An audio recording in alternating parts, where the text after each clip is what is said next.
The title points to a role that sits between product, data, engineering, and business. The important question is not just what the job is called, but why so many companies want it and still struggle to describe it clearly.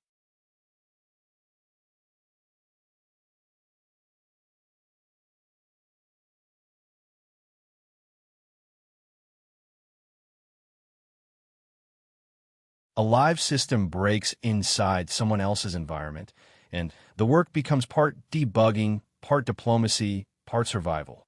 That tension is the quickest way to understand why this role exists and why it is different from ordinary software delivery.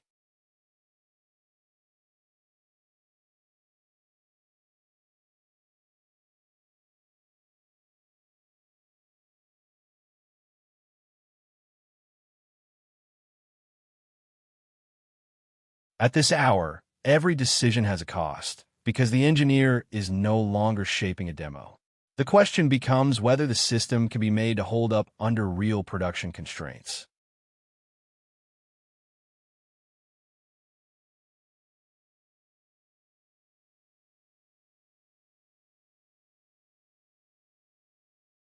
That small failure sets the tone. A red badge reader is not a software bug, but it immediately tells you the environment has rules, friction, and a gatekeeper before any technical work can even begin.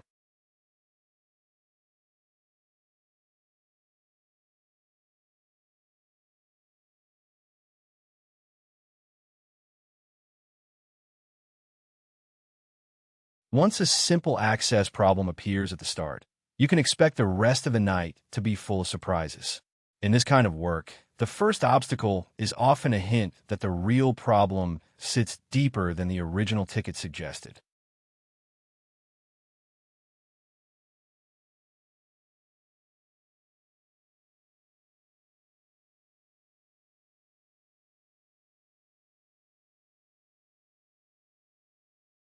The scene is crowded, even though the room feels physically quiet.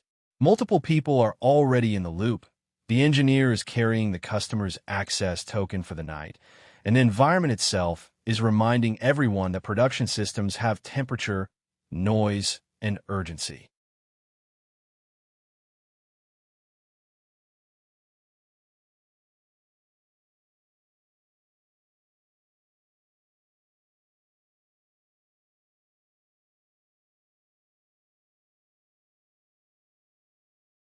That sequence matters because it shows the real hierarchy of failure. The AI workflow looked like the headline issue, but the pipeline, permissions, and alerting underneath it were what actually blocked the outcome.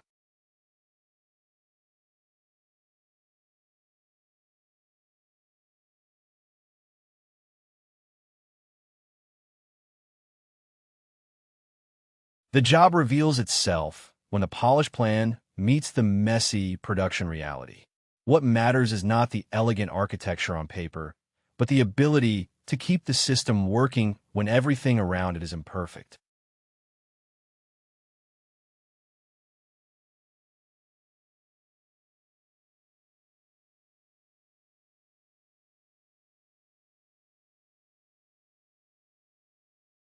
An FD sits close enough to the customer to bridge the gap between a product idea and something that survives real use.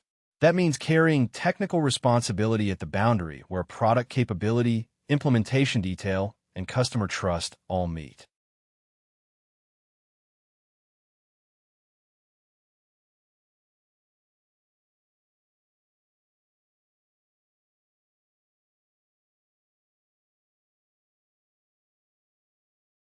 The shift is from proving something can work to making it actually used. That usually means changing the integration, the logging, the fallback behavior, or the data flow until the system becomes reliable enough for daily operations.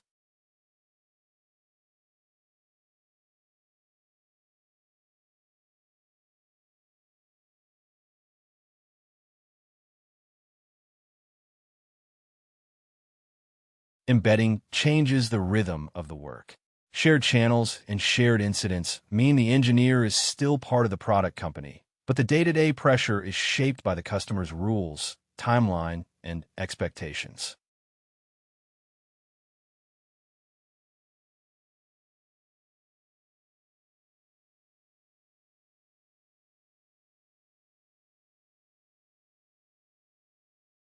That title hides a lot of variation.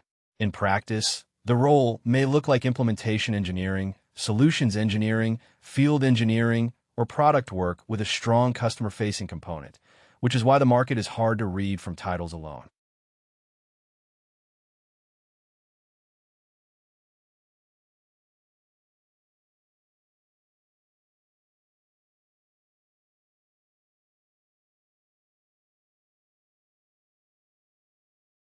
A job search gets much better when it follows the actual responsibilities instead of a single acronym. Keywords around deployments, enterprise integrations, customer-facing work, and applied AI often surface the same role family under different names.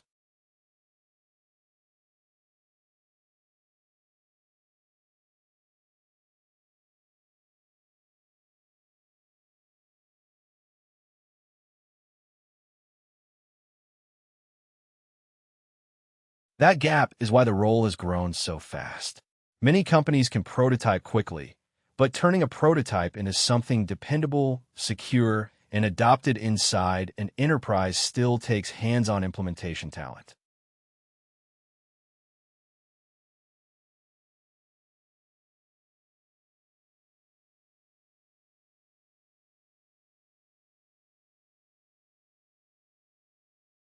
The public story often centers on titles and hype, but the actual work lives in the details of deployment and support. To judge the role well, the next step is to separate the surface language from the operational reality underneath it.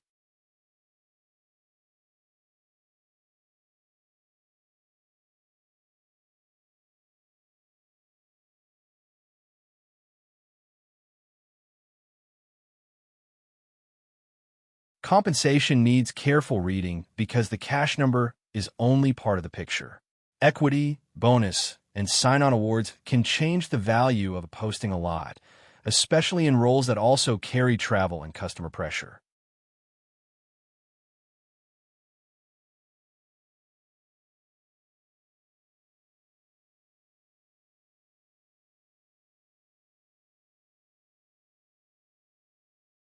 Market statistics need the same caution. A growth rate means very little unless you know exactly which titles, keywords, geographies, and posting sources were counted, because each method produces a different answer.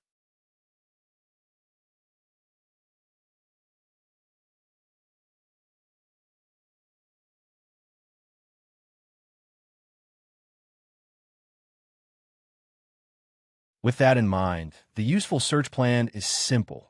Follow the titles, but also follow the responsibilities that hide behind them. That give you a much better read on what companies are actually hiring for.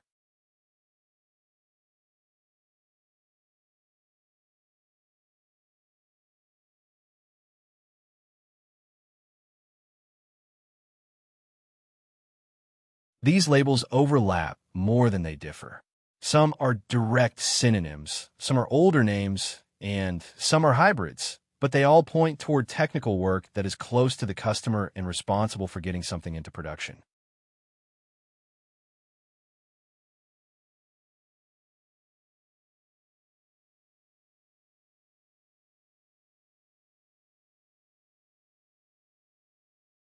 That phrase is a useful warning sign.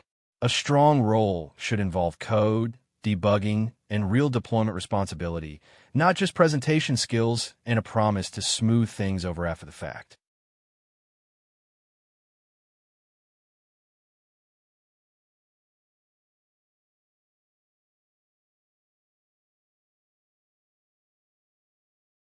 That ownership is the heart of the role.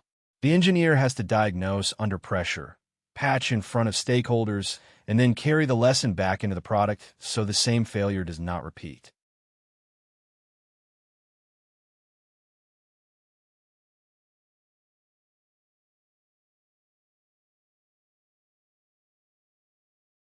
The 2 a.m. scene compresses the whole idea into one moment. It shows the customer constraints, the production burden, and the market demand for people who can make the live system work, not just the demo.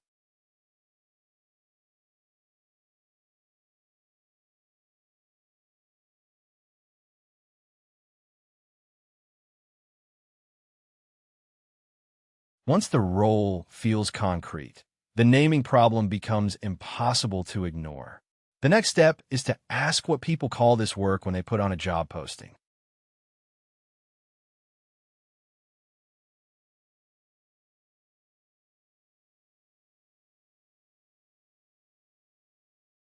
That question drives the rest of the market analysis. The title is messy, and the mess itself tells us something important about how this work is being adopted.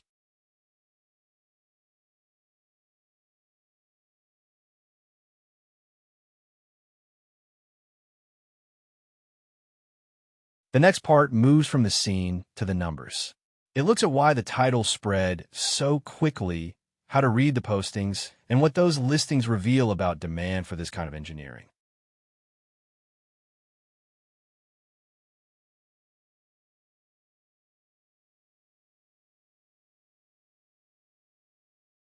Numbers turn a collection of pages into a book with a structure readers can use. Page counts, chapter counts, and numbering systems all shape how the text is organized and how people move through it.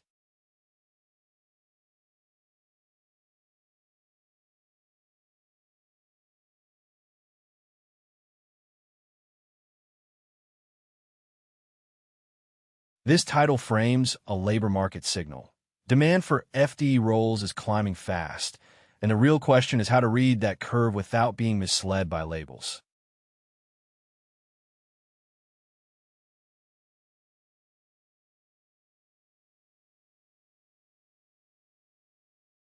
The fastest way to understand why this role matters is to look at demand first.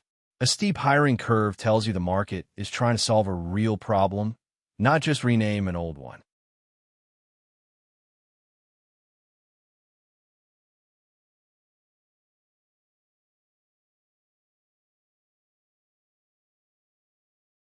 That jump is enormous for a niche title. When postings move from a few hundred to several thousand in a year, the role stops looking experimental and starts looking like a serious hiring category.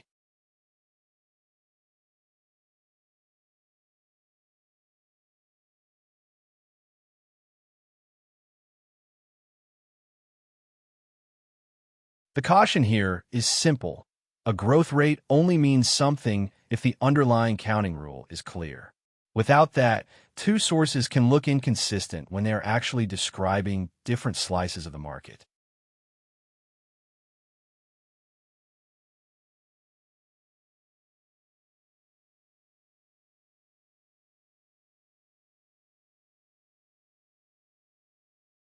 One tracker may require the exact title, while another includes adjacent names and broader role families.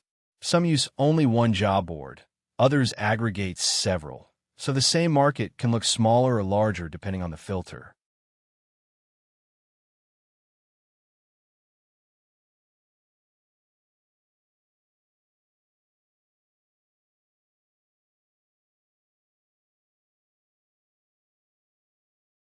That is the first question to ask whenever a hiring headline looks dramatic. If you do not know the source and the title set, you do not yet know what the number is actually measuring.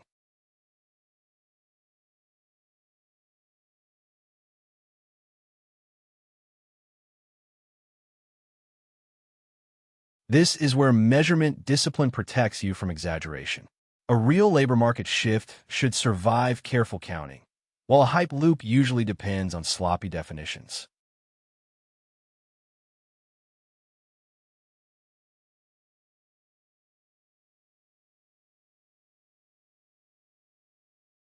The chart needs to make the rise visible and also make the counting problem visible. That means two lines, not one, so the viewer can separate growth from definition.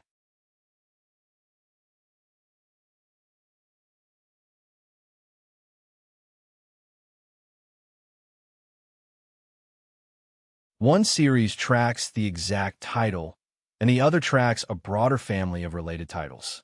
The lesson is not just that the market grew, it is that the growth looks different once you widen the lens.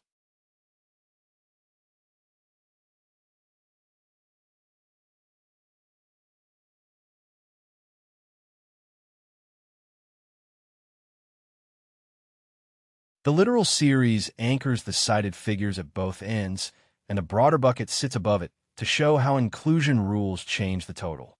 That comparison keeps the chart honest. Same trend, different boundary.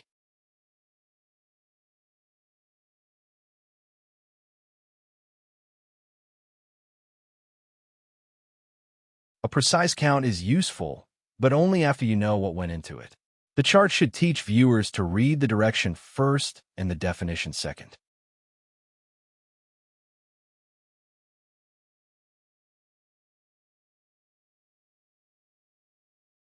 That is what rapid emergence looks like in the labor market. When a function is new and valuable, employers often invent several titles before the category settles down.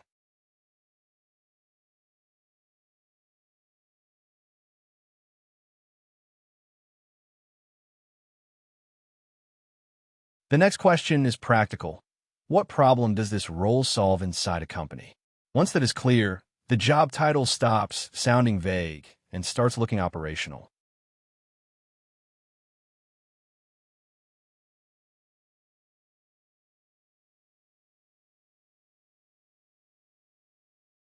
A new role usually appears because something important was falling through the cracks. In this case, the missing piece is the person who can make promising technology work in a messy reality of a customer environment.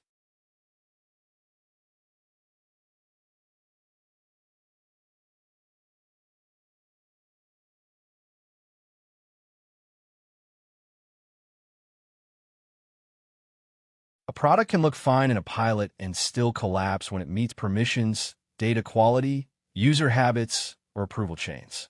The FD exists to bridge that gap between a clean demo and a working deployment.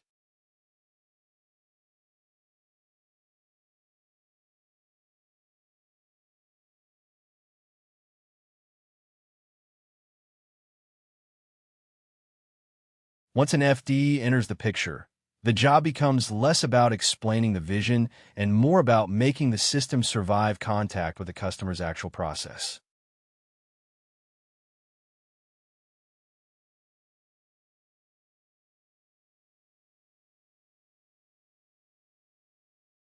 That is the common starting point. A promising proof of concept, a pile of special cases, and no reliable route into everyday use. The role begins by turning that dead end into something operational.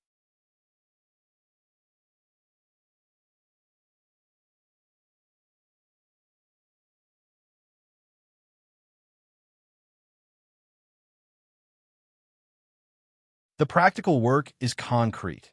Connectors, prompts, evaluation, guardrails, routing, monitoring, and integration steps. Those are the parts that make the system behave well outside the lab.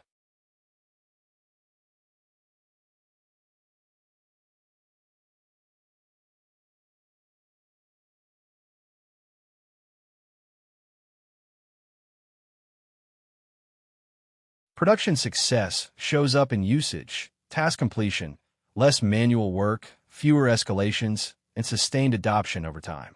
A smooth demo does not count unless the workflow keeps working after launch.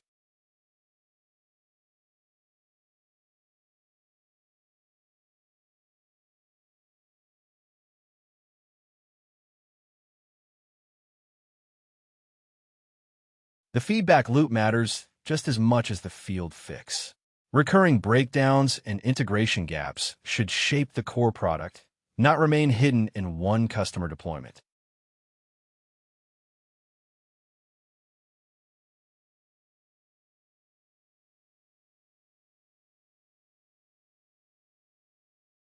That loop is why the role sits between engineering, implementation, and customer work. It is a production-facing job, but it also feeds directly into product improvement.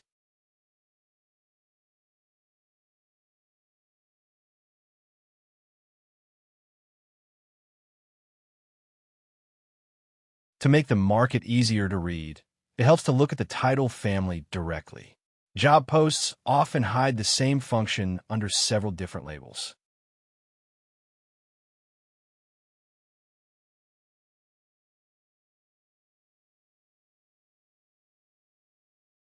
A snapshot like this helps you see how employers describe the same work in slightly different ways. The point is to compare the signals across titles, not to treat one phrase as the whole market.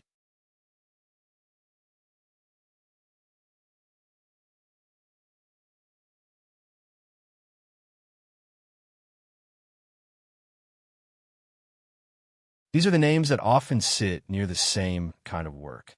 Some emphasize deployment, some emphasize AI integration, and some lean toward implementation or strategy, so the wording tells you where the company places the center of gravity.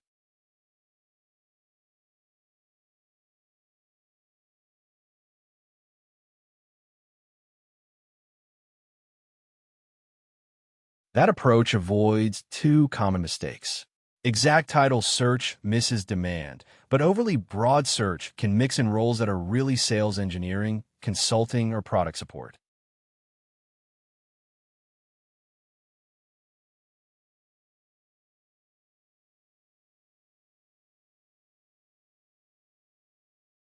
A clean definition helps the title make sense. The job is not just about being technical. It is about carrying technical work all the way into real customer use.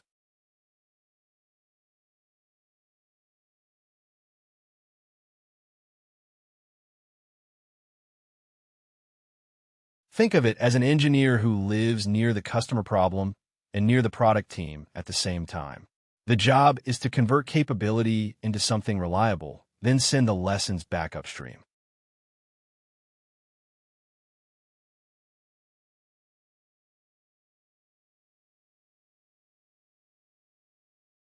A good definition gets sharper when you name its edges.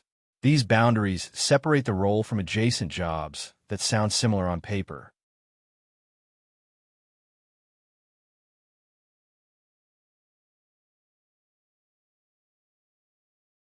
The first boundary is closeness to the user. The second is that the job sits between pure engineering and pure consulting. The third is measured in working systems. And the fourth is the naming problem that makes searches messy.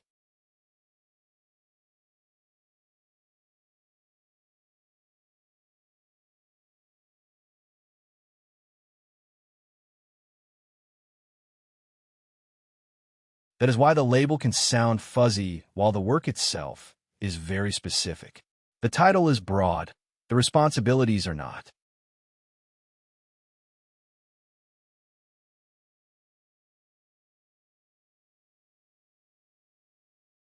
The practical question now is how to search and how to read postings. A smart search strategy matters because the same job may appear under several names.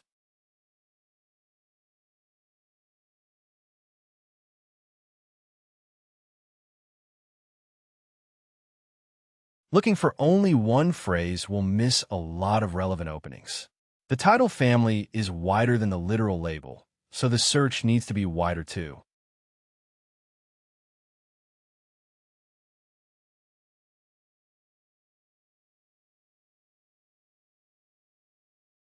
Use the shorthand as one search term, since some companies prefer the acronym in postings and filters.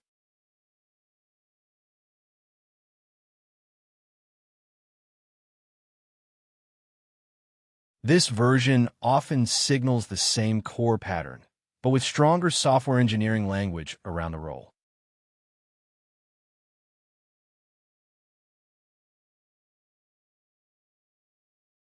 This label often points to AI deployment and integration work, even when the company avoids the FD phrase.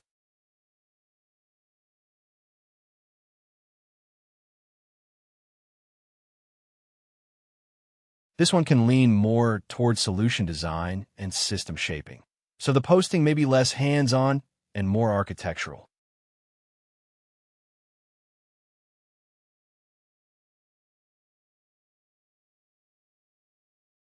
That wording often emphasizes rollout, enablement, and implementation planning, especially in customer-facing environments.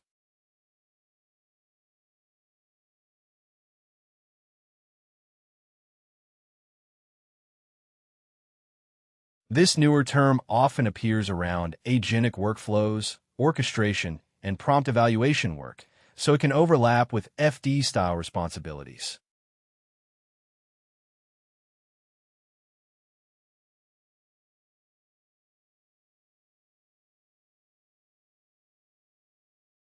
These can also be relevant when the posting is highly technical.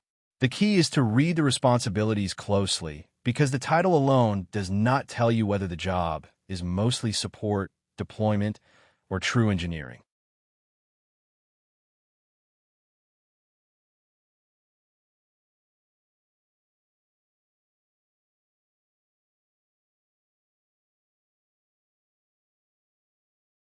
Once the title is clear, the next filter is what the company expects from a candidate. Pay structure and experience level often reveal whether the role is truly technical or only technically flavored.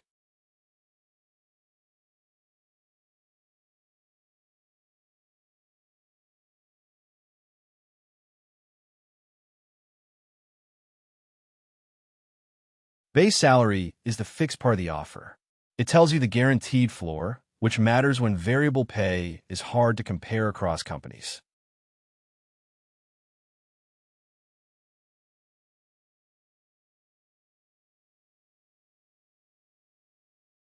Total compensation adds bonus, equity, or other variable pay on top of base.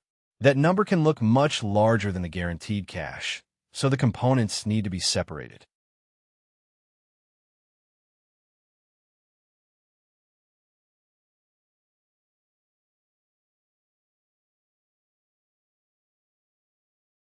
A high total compensation figure does not always mean a high salary.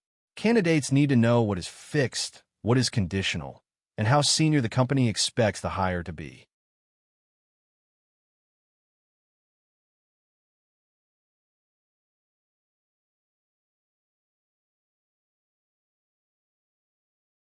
Some job descriptions look technical on the surface, but do not actually ask for technical ownership. Those are the ones worth reading with extra care.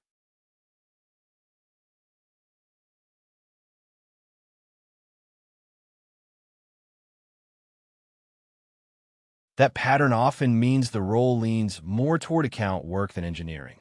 If the posting spends pages on customer duties and barely mentions building or shipping, the title may be doing too much work.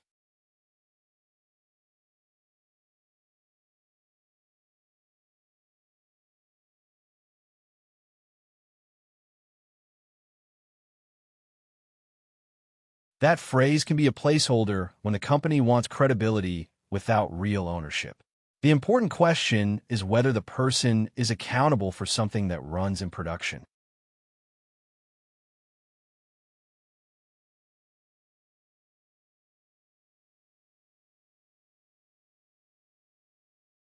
A role may sound technical and still function as sales support. Reading the actual tasks tells you whether the company wants an engineer or a pre-sale specialist.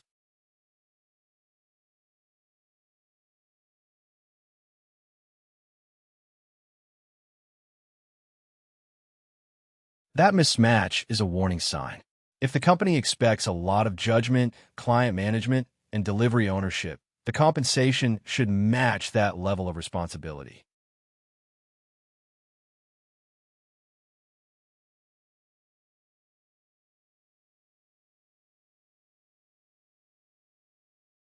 The hiring surge makes sense once you look at what enterprises now want from AI. They want systems that work inside real operations, not just impressive demos in controlled settings.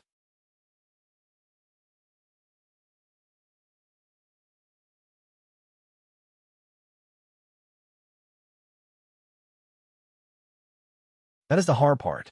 The model itself may be capable, but the surrounding workflow, permissions, and user behavior decide whether the value ever reaches production.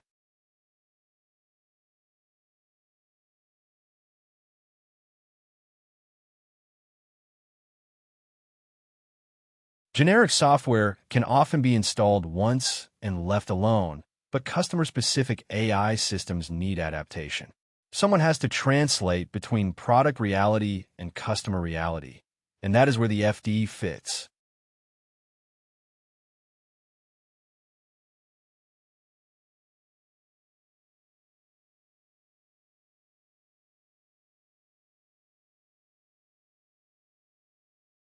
That last mile is the bottleneck companies are discovering.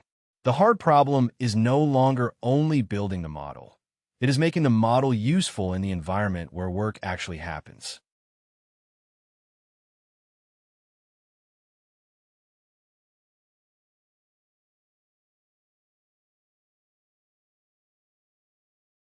Use the responsibilities, not just the title, to classify the job. If the posting asks for changing the system to make it work in the field, you are looking at this kind of role even when the label is different.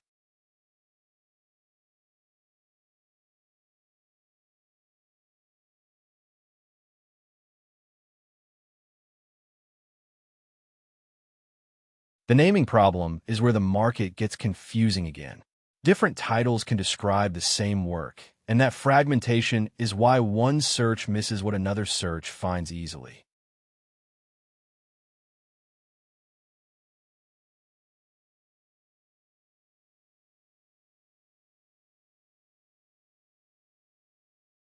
The title problem sits at the center of this role.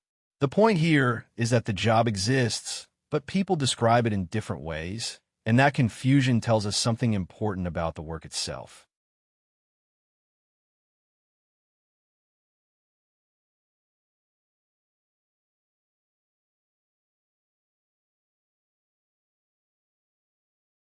One person hears sales-adjacent consulting, another thinks of a product engineer living with customers, and a third imagines a highly specialized applied AI engineer. Those are different labels, but they often point to the same pattern of work and practice.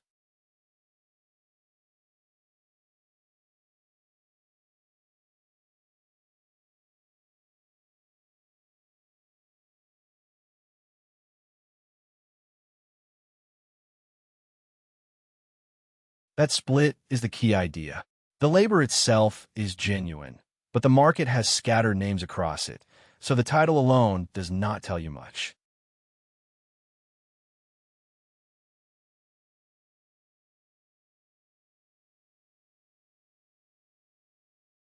These names overlap because companies borrow from neighboring job families. Some titles lean more technical, some more customer-facing, and some sound like deployment or consulting, but they often sit on the same underlying work surface.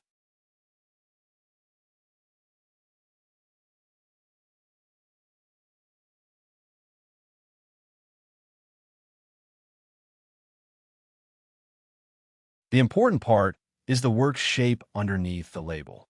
At one company, the title may mean deep product engineering. At another, it may mean customer implementation. At another, both.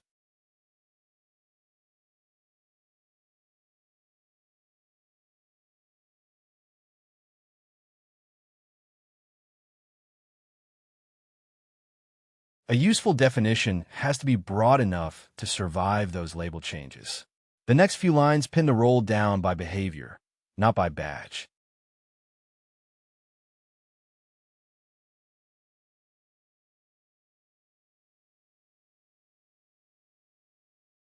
The role has three parts that matter together. It is close enough to the customer to understand real constraints. It produces production code rather than just advice, and it sends lessons from the field back into the product, so the company gets better from what was learned on site.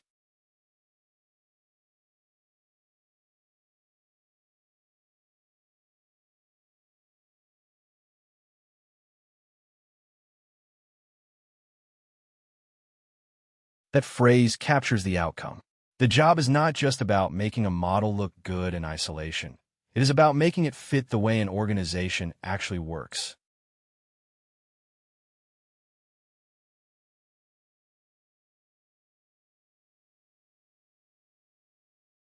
The role is hard to define because it lives across several functions at once, but it is not the same as any one of them.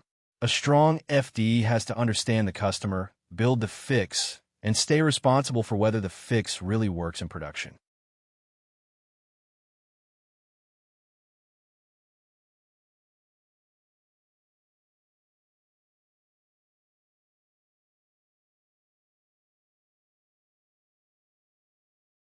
The next step is to compare the situation before and after someone in this role arrives.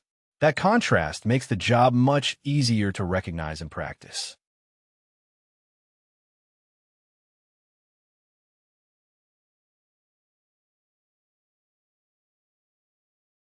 A real enterprise deployment gives the clearest picture because the gap between a demo and a live system shows up fast when the environment becomes messy.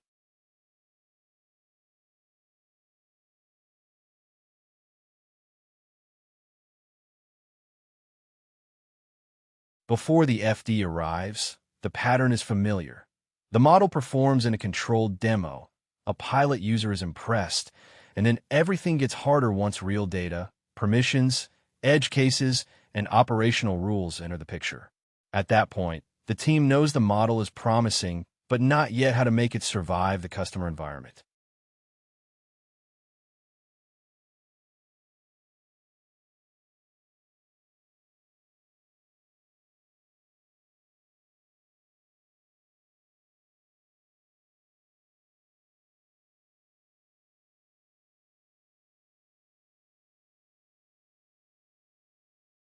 Once the role is on the scene, the vague idea turns into specific engineering moves.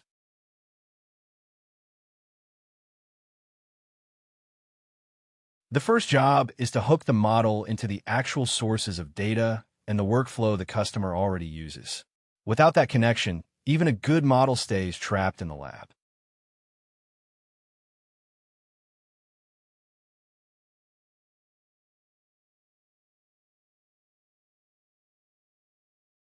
Then the surrounding system gets tuned.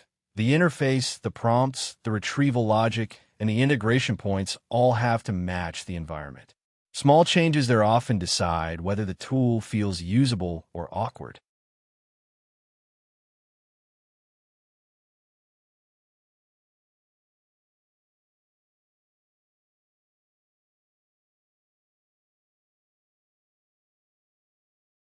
A good deployment engineer also knows the failure boundaries.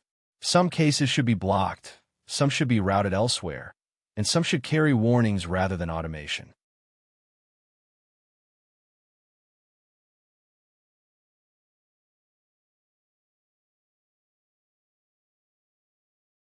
The measurement changes too. A happy demo user is not the same as a team that actually adopts the system every day, so production behavior matters more than presentation polish.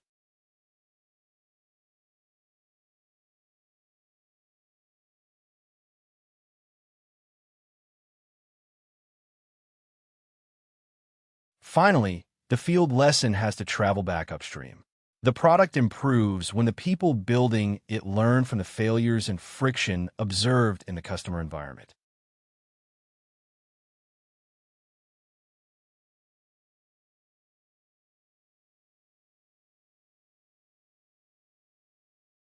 That closed loop is what makes the role distinct. It is not just technical presence near a customer. It is technical work that changes the product because the field exposed something real.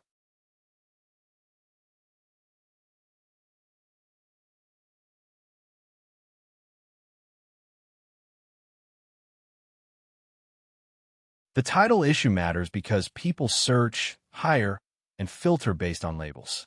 If those labels drift, the market becomes harder to navigate on both sides.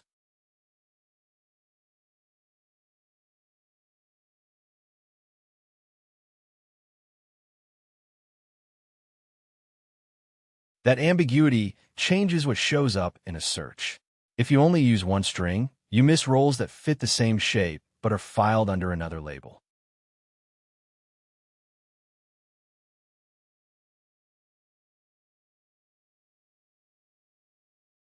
The practical warning is simple. Exact title searching is too narrow. A lot of relevant openings sit under adjacent language, so the search strategy has to be broader than one phrase.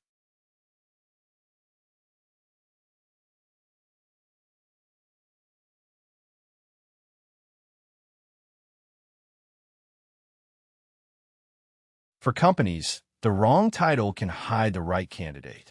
For job seekers, the wrong filter can hide the right role before it ever reaches the screen.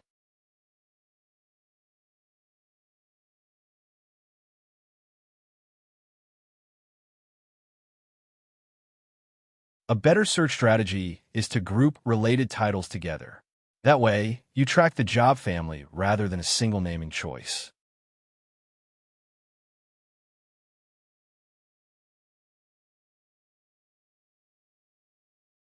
Start with the titles most directly tied to the role shape.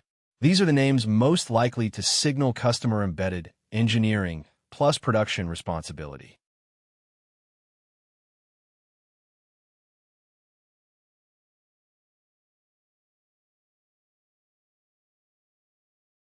Then widen to deployment-oriented names. These often live close enough to the role that the responsibilities matter more than the exact wording.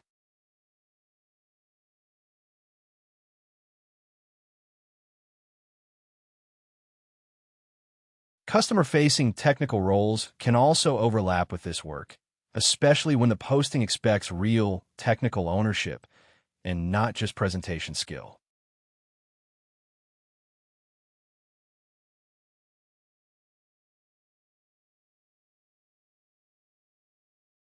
New AI labels are entering the same space now. They may sound different, but many are pointing toward the same blend of implementation, deployment, and customer proximity.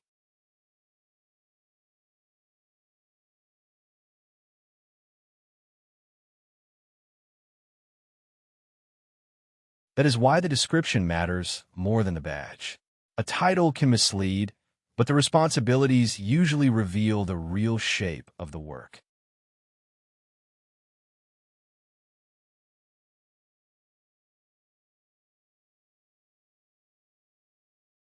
The next task is reading postings with a sharper eye. A few live examples show how to separate the label from the actual expectations.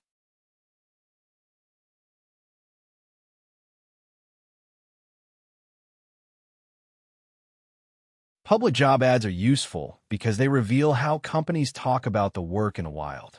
The wording varies, but the underlying signals repeat.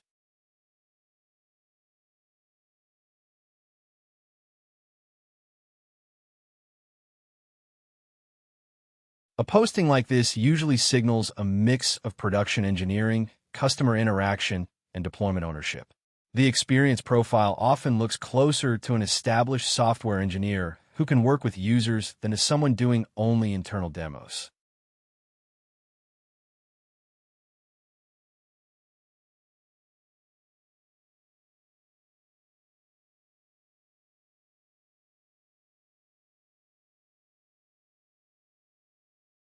This is one of the clearest templates for the category. The emphasis is on being embedded, building in the field, and owning whether the system actually works after it leaves the lab.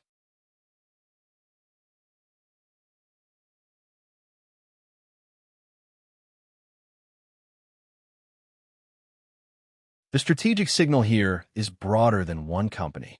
Enterprise AI needs people who can sit between platform capability and operational reality, because infrastructure alone does not make the system usable.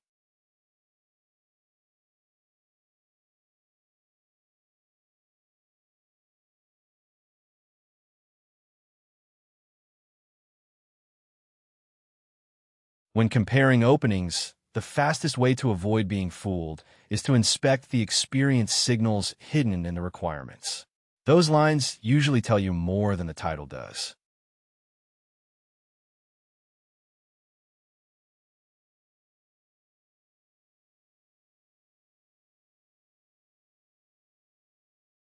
That contrast tells you whether the role expects a fairly standard engineering background or a more senior blend of systems, customer work, and deployment judgment. The scope changes a lot depending on which one is being asked for.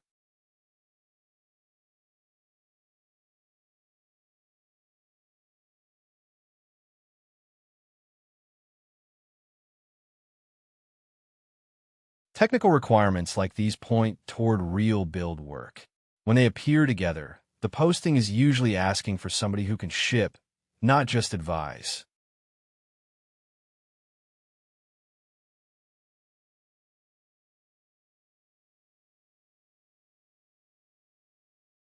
These phrases show the role lives near the customer. They matter because the engineer is expected to work through real constraints, not just pass along a recommendation from a distance.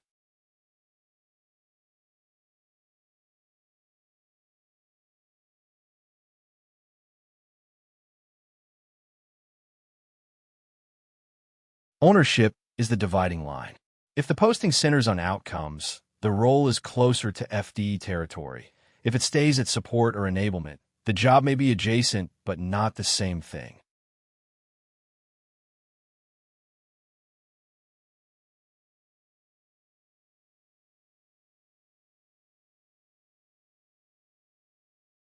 Compensation helps too, but it has to be read carefully. Base pay tells you the cash offer, while total compensation may include equity or bonus. So a low base with high responsibility can mean the title understates the scope, and a high number with weak ownership can mean the role is more support than engineering.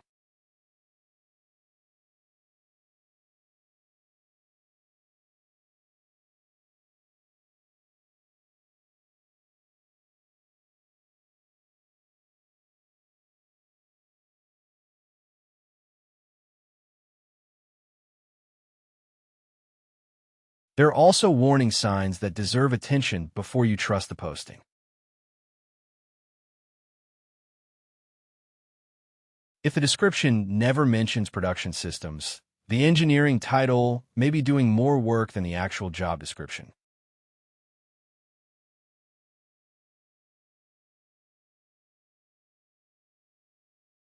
That usually means the role is near the customer, but not accountable for whether the system succeeds. Proximity alone is not enough.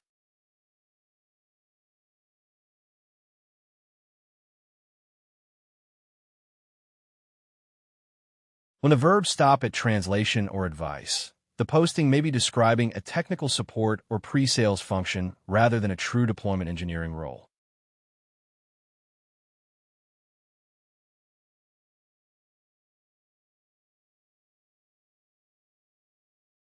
That mismatch is worth noticing immediately. It often means the company wants a lot of responsibility without matching the role design to the level of ownership it is asking for.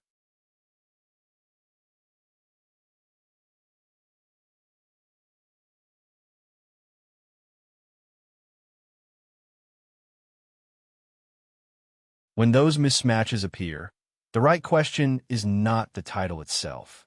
The right question is whether the company is describing FD work, implementation work, solutions work, or something else entirely.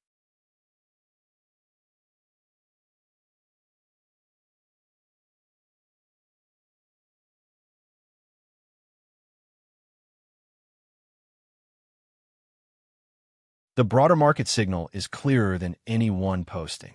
Several public examples point to the same demand pattern, even when the wording changes.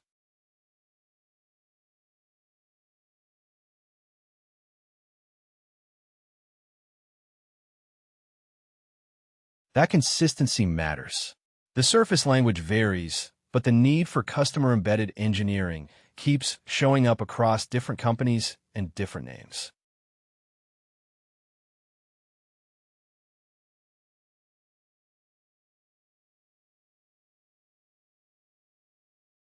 A role like this says frontier model companies need more than research talent and product managers. They need engineers who can carry a model into a real organization and make it useful there.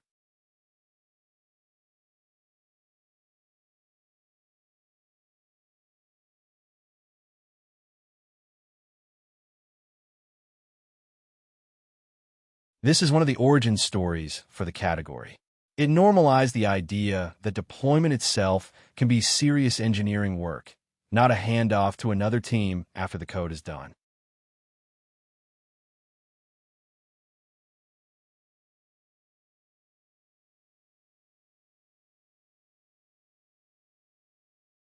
That announcement pushed the same idea into the mainstream.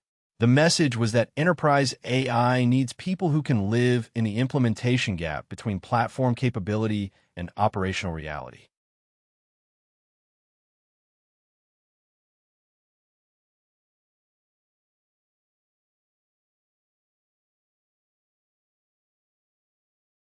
That divide explains why the role exists.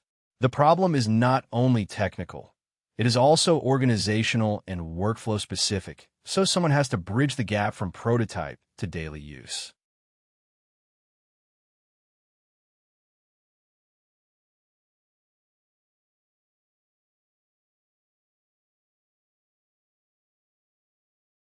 The practical lesson is straightforward now.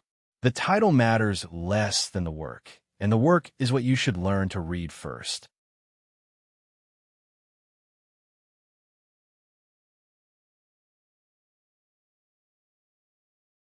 If the role is about customer embedding production code and bringing lessons back into the product, you are looking at FD territory even when the badge says something else.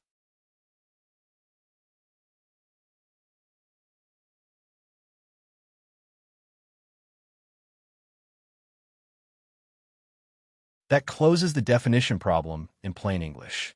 The next step is to sort the family of titles into a cleaner map, but the habit to keep right now is simple. Read the responsibility, then decide what the role really is.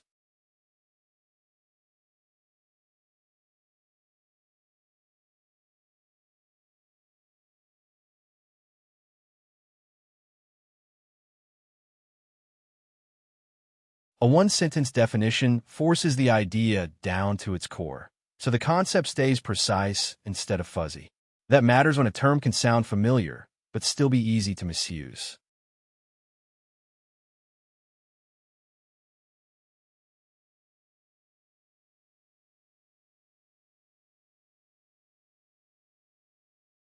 A good definition needs to separate the real role from the nearby ones.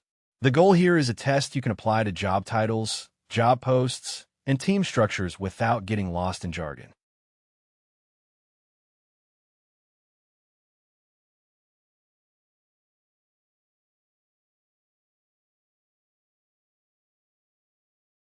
The role is not just technical support with a coding side task. It is engineering work done close to a customer, with responsibility for software that has to work in a real environment.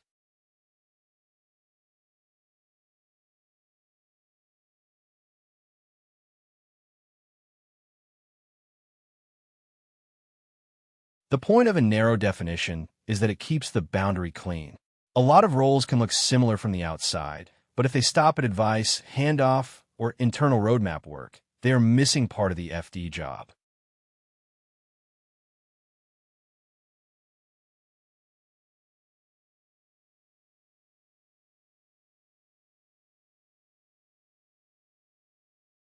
The important shift is ownership after the polished presentation ends.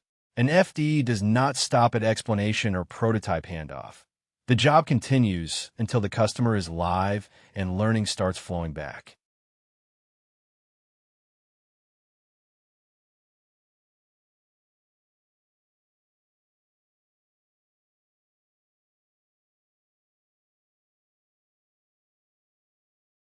The phrase is about where the work sits relative to the customer's problem. Understanding that metaphor helps explain why the role is organized around proximity, urgency, and feedback.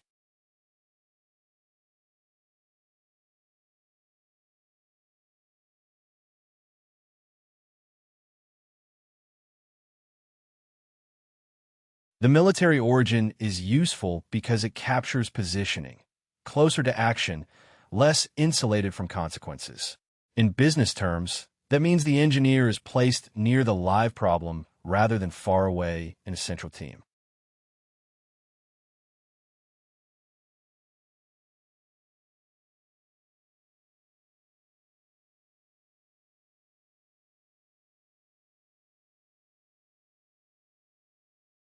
Physical presence is not the main point. What matters is operating posture, dealing with messy data, security limits, approval chains, and real users who need something to work now.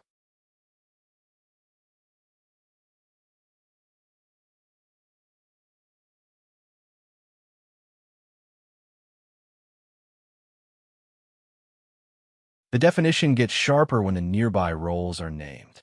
A strong engineer can do excellent work and still not be doing FD work if the ownership model is different.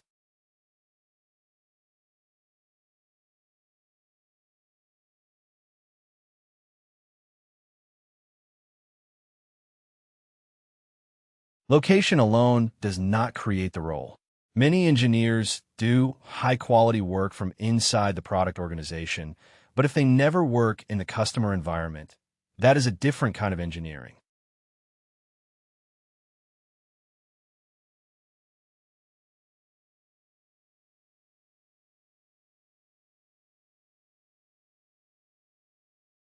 Product engineering, solutions engineering, implementation, and professional services each cover part of this space. The difference is whether the job includes real production ownership with the customer or mainly advice, setup, and coordination.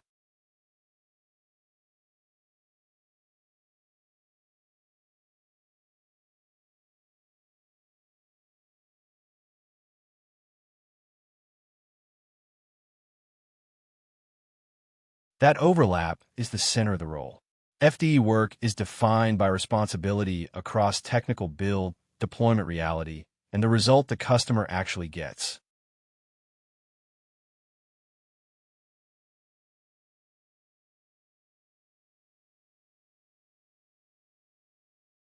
The definition becomes practical when it can be tested against real responsibilities. These three parts give you a checklist for deciding whether a role is truly FD-shaped.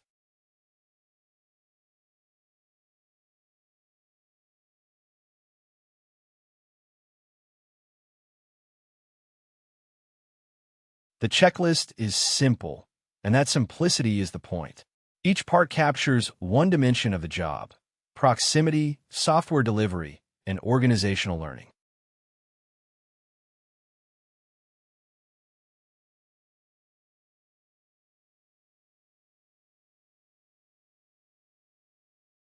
The first part is about seeing the real bottlenecks up close.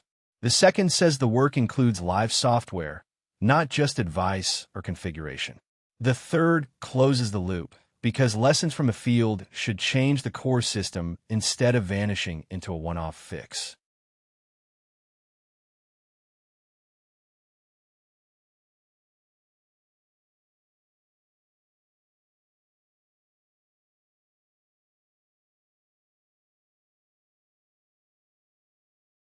That third piece is what makes the role strategically important. The engineer is not only delivering a solution. The engineer is carrying signal back from the customer so the company learns faster.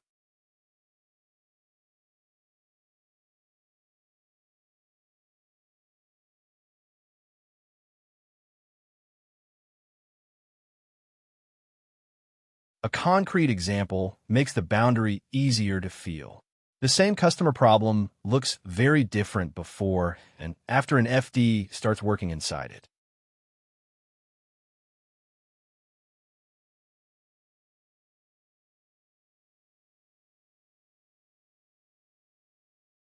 Picture a real deployment problem, not a lab demo. The customer wants AI to fit into an existing support workflow, which means data shape, trust, and integration all matter.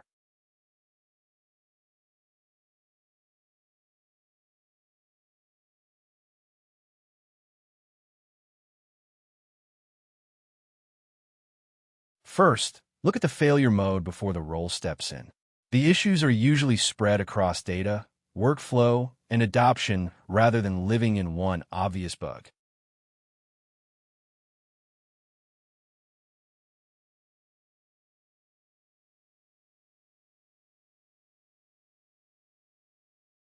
A polished demo can hide a mismatch in the live environment. Once real customer data arrives, the assumptions in the prototype stop holding.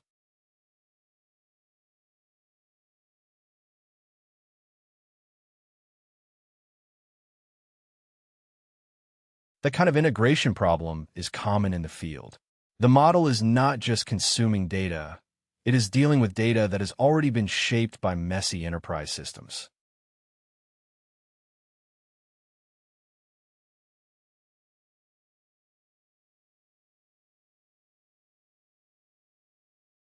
Trust is part of deployment, not an extra feature. If the workflow does not feel reliable to the people using it, the system may never get real adoption.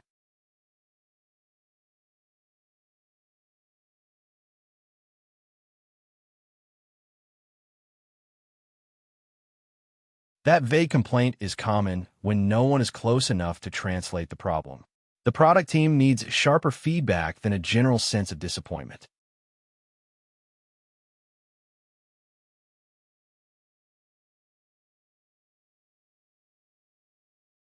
Once the FD is involved, the problem becomes concrete and solvable. The work shifts from frustration to diagnosis, integration, and measurable use.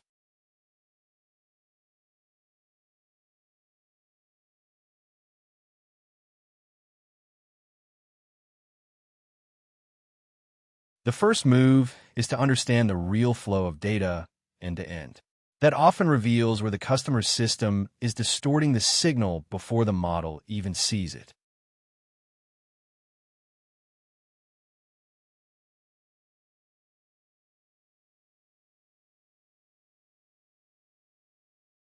Now, the software has to meet the workflow where people actually work. That means writing the connection that makes predictions useful inside the customer's process.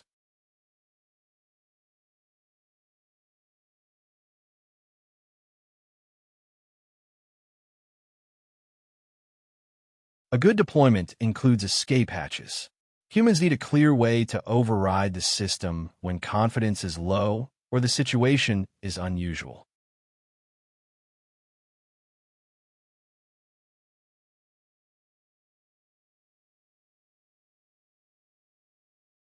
Adoption is measured in behavior, not in slide deck approval. The numbers that matter are the ones tied to actual work moving through the system.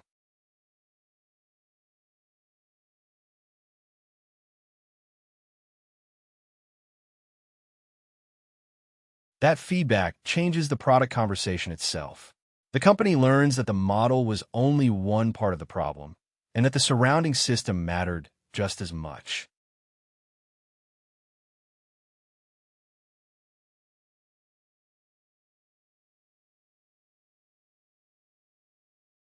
That is the core difference in one story. The job is not just to make something clever work once. It is to make it work in the wild and feed what you learn back upstream.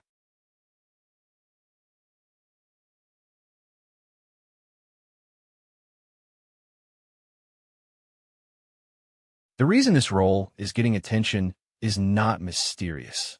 Deployment has become harder, and companies need engineers who can live inside that difficulty instead of only designing from afar.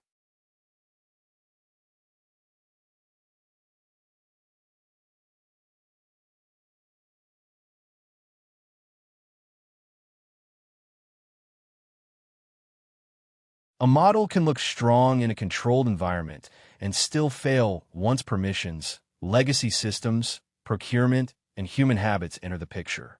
That gap is where the role becomes valuable.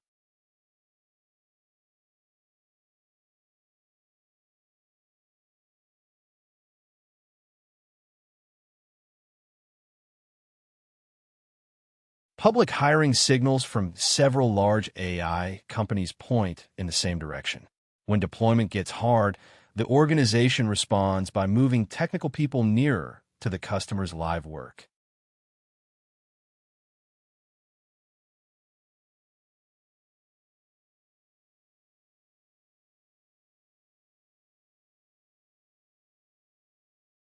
The market is hard to measure because the same kind of job appears under several names. Reading the title alone is risky. The responsibilities matter more than the label.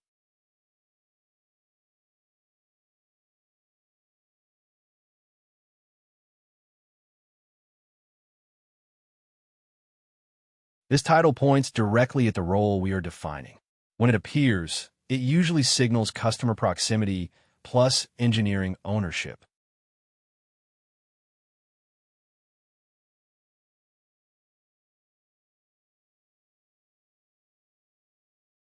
This version makes the coding side explicit.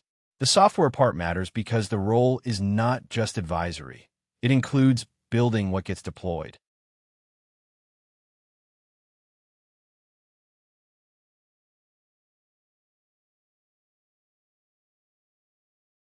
Some companies use broader labels like this when the work centers on putting AI into production use. The job may still be FD-shaped if the customer-facing and deployment parts are present.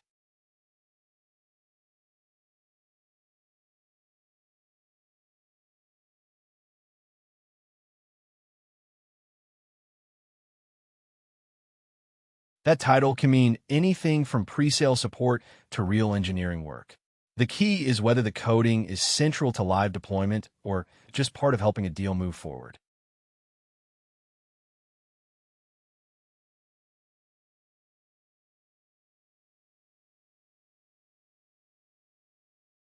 This often signals customer setup and rollout work. It may overlap with FDs, but you still need to check whether the role includes production ownership and product feedback.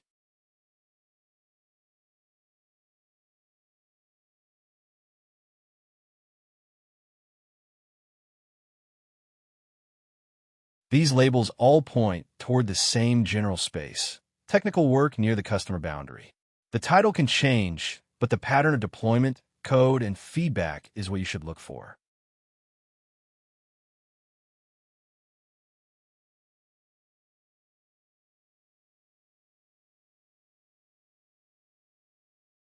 A single keyword search will miss a lot of openings.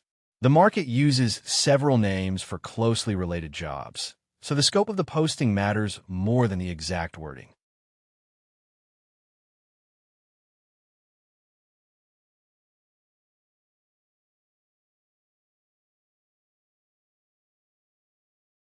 The best way to read a posting is to look at the verbs. Those verbs tell you what the company expects the engineer to own in practice.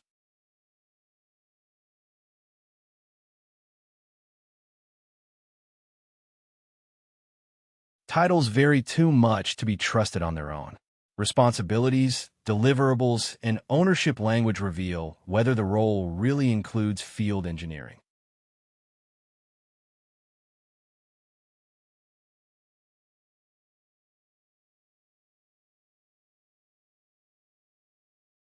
Once you know that, the job post becomes easier to scan.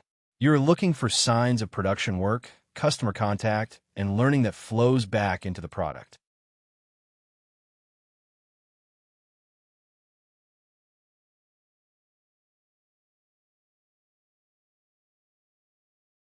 That phrase is a strong signal because it means the role is not limited to advice.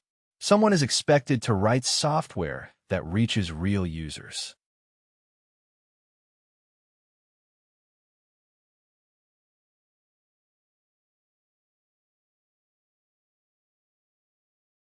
Ownership of deployment means the engineer is responsible for getting the solution live and stable, not just handing it off after a prototype works in the lab.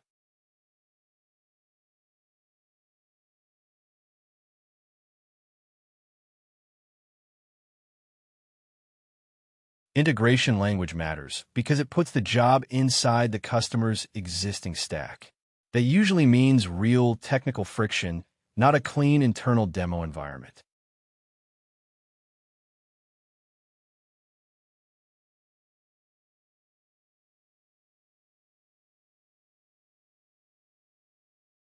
Direct user contact is part of the FD pattern. The engineer needs enough closeness to hear problems from the people actually living with the software.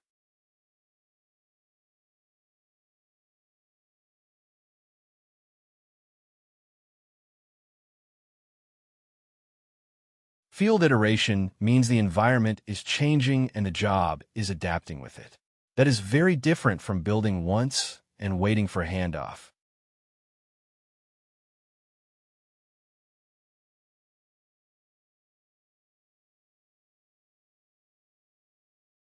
This is one of the clearest signals of all. If the posting emphasizes building, the company likely wants someone who can own technical outcomes, not just make recommendations.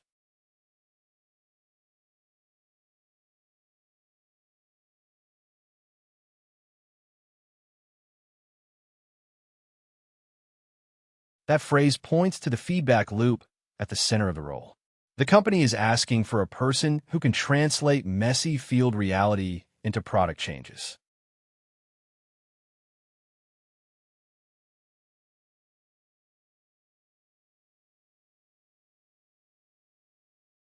A posting can have an impressive title and still describe a different job. The responsibility language is the reliable signal because it shows what the company will actually ask you to do.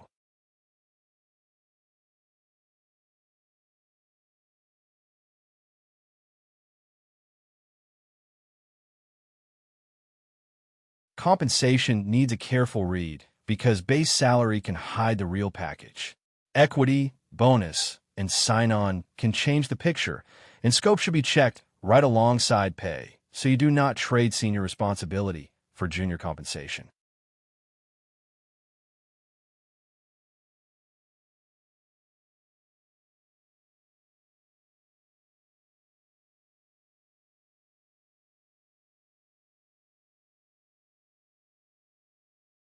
Experience requirements are less about a fixed number of years and more about proof of the right kind of work. The company wants someone who could debug messy systems, write code, and operate credibly with people outside engineering.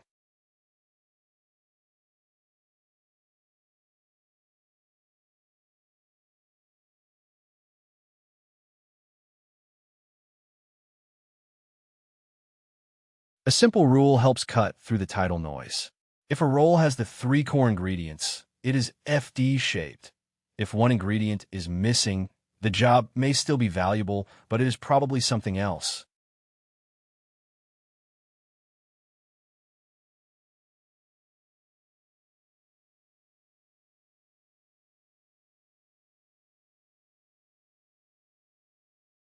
The test should be short enough to remember under pressure. That way you can use it while reading job posts, comparing offers, or talking through a team structure.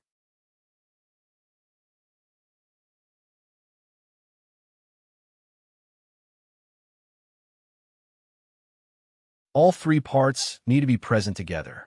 Customer proximity, production software, and a learning loop back into product form the working definition.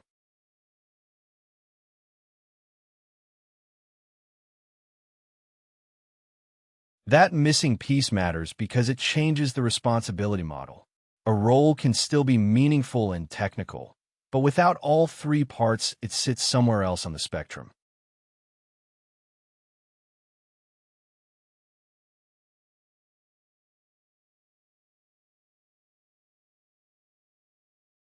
For a job search, the practical move is to search broadly and screen narrowly. The right keywords help you find the opening. The responsibility clues tell you whether it matches the role you actually want.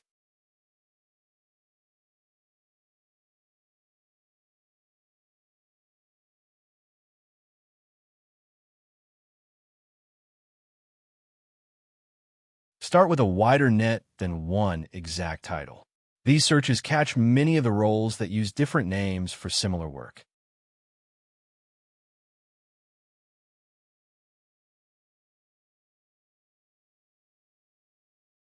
This is the most direct search term, so it is worth using first.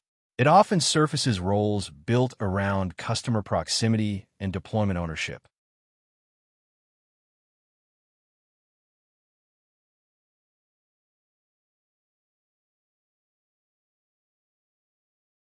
Adding software engineer narrows the search toward hands-on coding roles.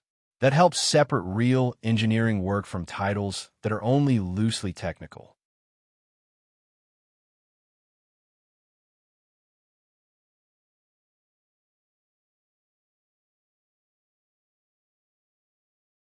This term is common in AI-heavy companies that want someone close to use cases rather than purely research work. It can be a strong lead when the deployment side is important.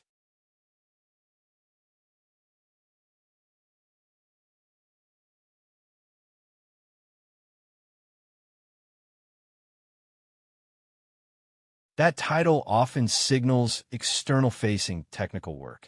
The question is whether the role stops at support or extends into production ownership.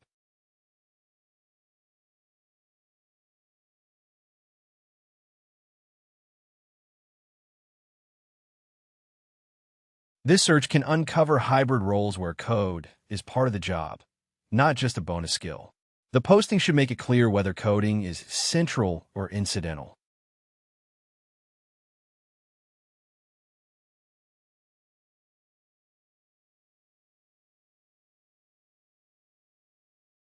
That phrase may point to rollout-heavy roles. It becomes more FD-like when software building and product feedback are part of the responsibility set.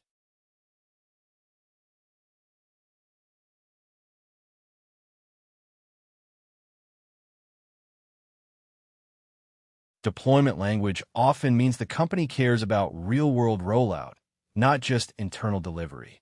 Check whether that includes writing code and staying with the solution after launch.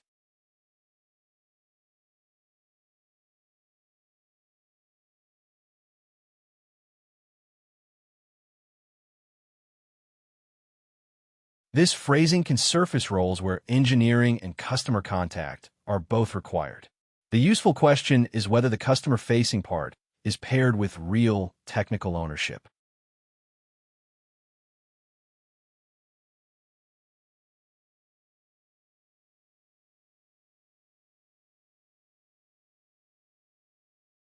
Search terms tell you where to look.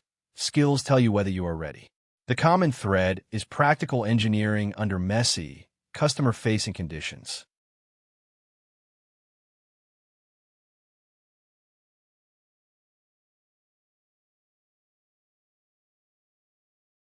This matters because real deployments fail in real ways.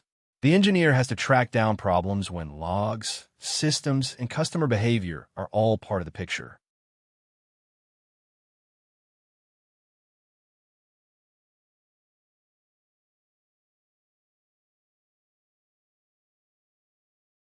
APIs are how the role connects products to the customer stack. A lot of the work lives in stitching systems together cleanly and reliably.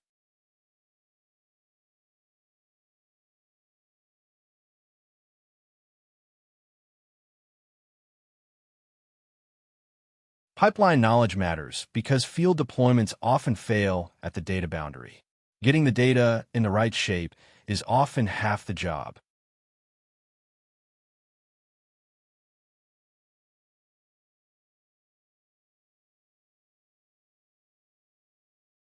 You do not need to be a platform specialist, but you do need to understand how software gets into the environment.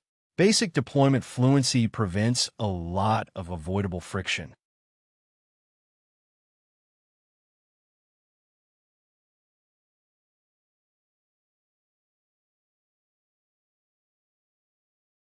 A good deployment fits the way people actually work. If the workflow is awkward, the software may be technically correct and still fail in practice.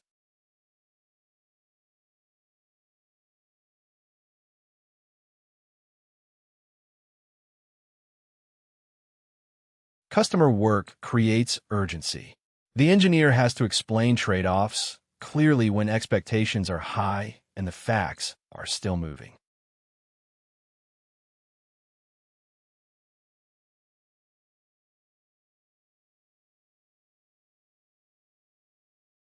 Ambiguity is part of the job, not a side effect. The role rewards people who can define the problem while they are still solving it.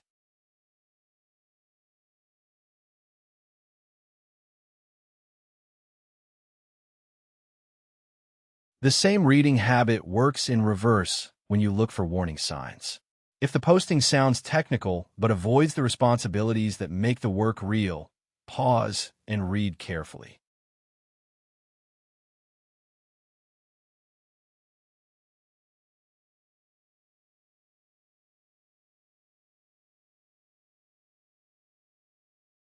That usually means the title is stronger than the actual work. Without production systems, the role may be technical in name, but not in deployment responsibility.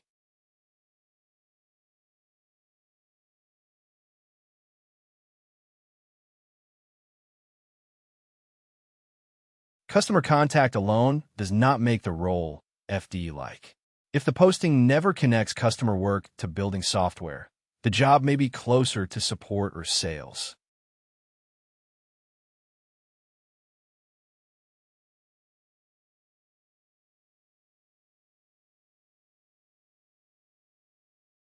Ownership needs something concrete underneath it. If there is no live system to deploy or maintain, the word may be doing more marketing than work.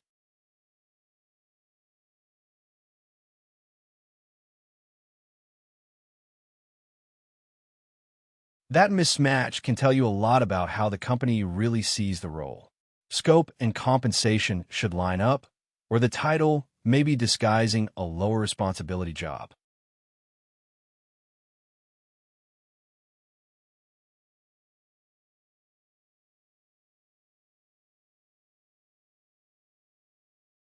This is a common sign that the role is more process support than engineering. When handoffs dominate, the production and feedback parts of the job are probably weak.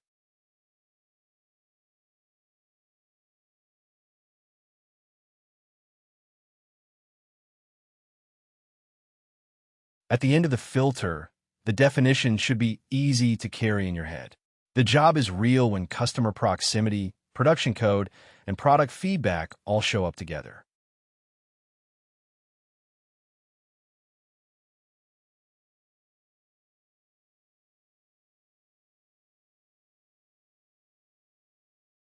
That wording gives you a working definition you can use immediately.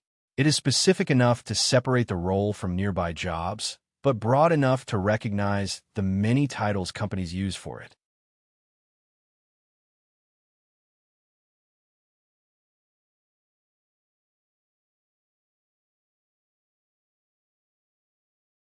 The next question is bigger than the title itself. Once deployment gets hard, the market starts rewarding the people who can bridge product, code, and customer reality at the same time.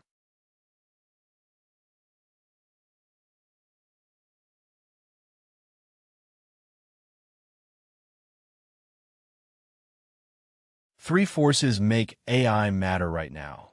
The technology is better, the cost of using it has fallen, and the amount of useful data has exploded. That combination changes what software can do, and it changes which problems are worth solving.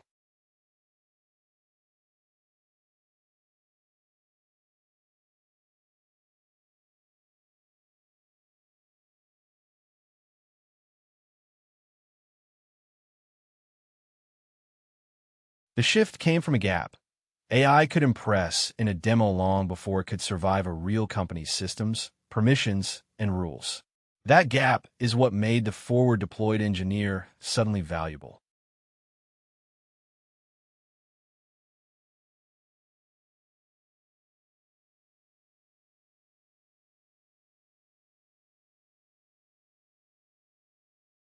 Generative AI made prototypes easy to show and hard to trust. A flashy demo can look finished while the real work of fitting into an organization has barely started.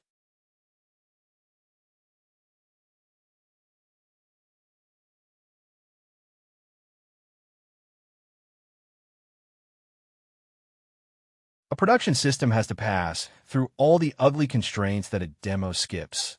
Single sign-on, permissions, messy records, existing processes, and internal review.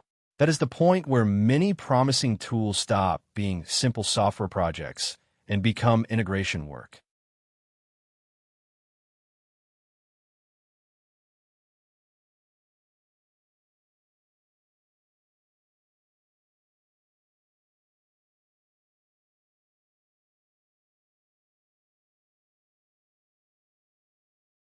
The FD sits at the edge of the product and the customer's real environment, turning promise into a live workflow. The job mixes building, debugging, translating, and learning from the field because success is measured by deployment value, not model quality alone.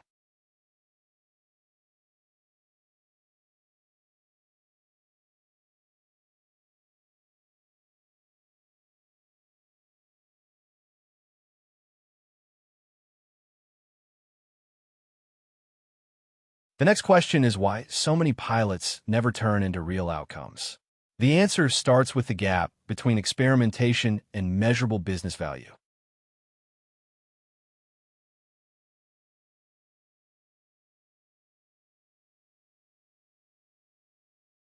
That report statistic is not a law, but it is a strong signal that most enterprise experiments stop before they change the business. The important part is the pattern. Trying AI is common. Converting it into value is much harder.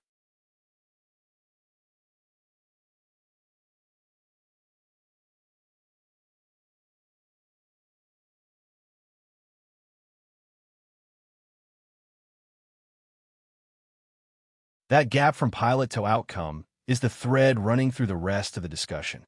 It explains why enthusiasm alone does not produce adoption.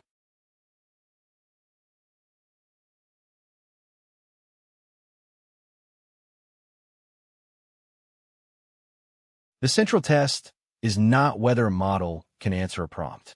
The test is whether it can answer for the right user, with the right access at the right time, under the right controls.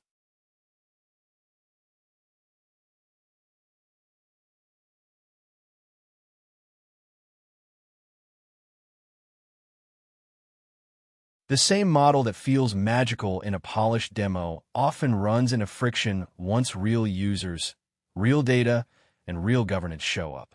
That contrast explains a lot of the disappointment around deployment.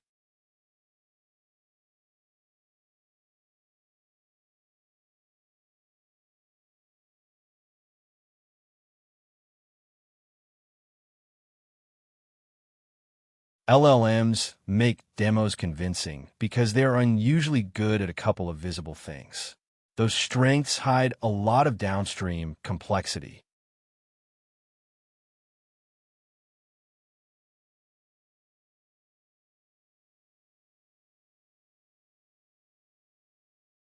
Natural language lowers the barrier, so the interaction feels immediate and easy to use.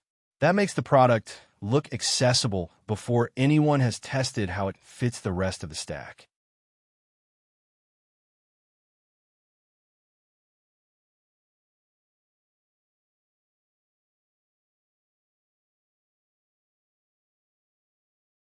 Even when the surrounding process is messy, the model can still produce something useful that can hide how fragile the overall workflow actually is.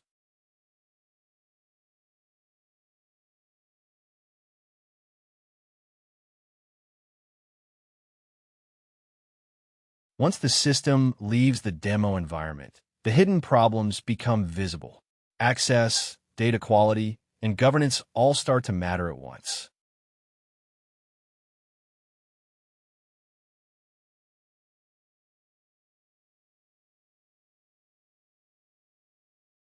Identity systems often block the simplest path forward.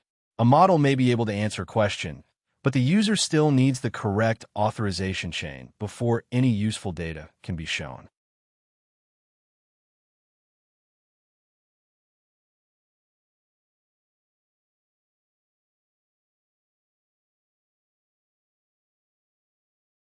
Enterprise data is usually inconsistent across systems, so the model is summarizing uncertainty, not truth. A good answer on top of bad data can still lead people in the wrong direction.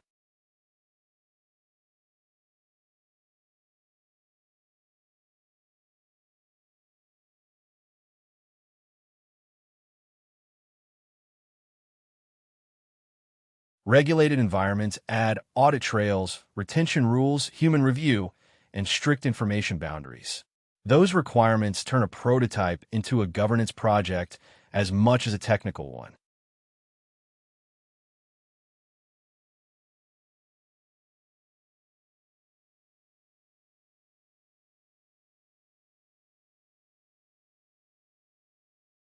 That is the reason the role matters.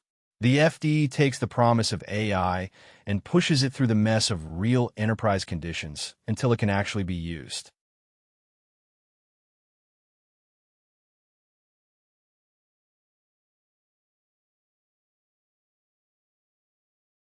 A simple customer story makes the gap easier to see. The same assistant that looks polished in a meeting can unravel as soon as it meets production constraints.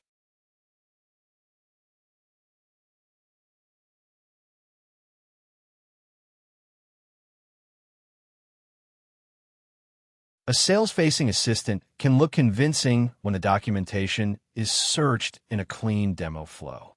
The output feels ready, which is exactly why the production failures are easy to underestimate.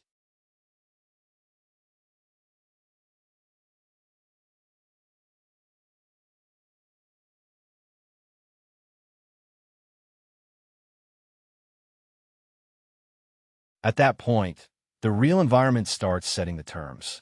The easy version is over, and the operational work begins.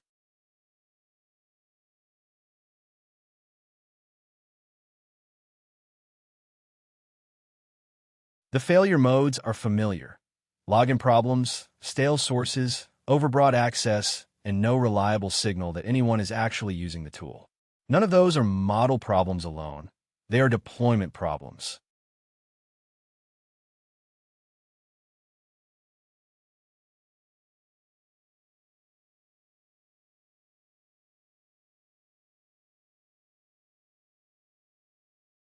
Identity integration is often the first obstacle.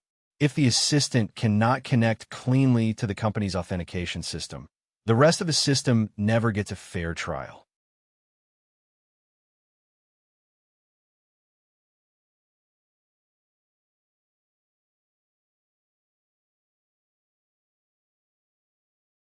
An assistant is only as good as the material it retrieves.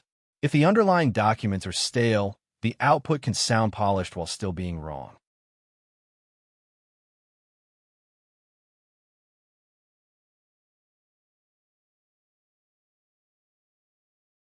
Security teams react quickly when access is wider than it should be.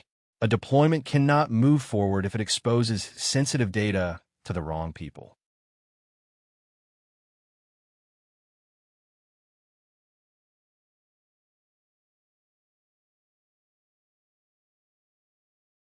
Useful output is not the same as business impact. If nobody can tell whether people are using the system or changing behavior because of it, the pilot stays invisible to the business.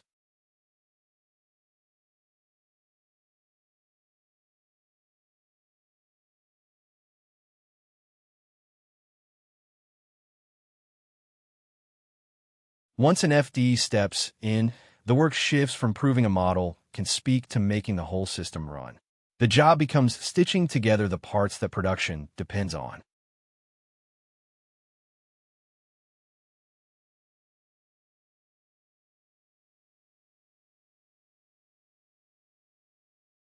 Authentication has to match the customer's identity stack, not the lab setup.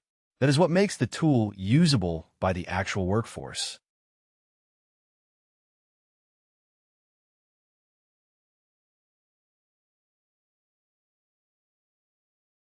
Access has to be limited to the data the customer is comfortable exposing. Narrowing the scope improves both trust and operational clarity.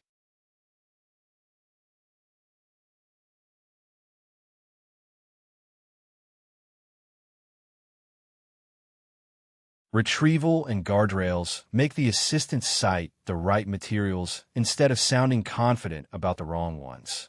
That is often the difference between a prototype and a dependable tool.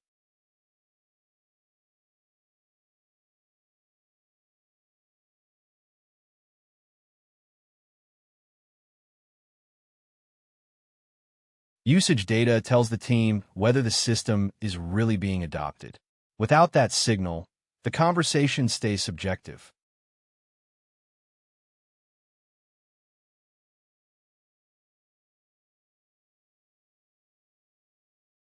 The field also teaches the product team what to improve next. Repeated prompts, recurring failures, and workflow gaps are all clues about what should become standard product behavior.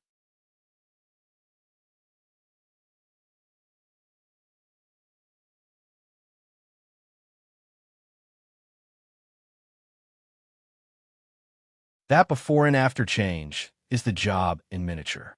The role is accountable for what happens after launch, because that is where AI value either becomes real or disappears.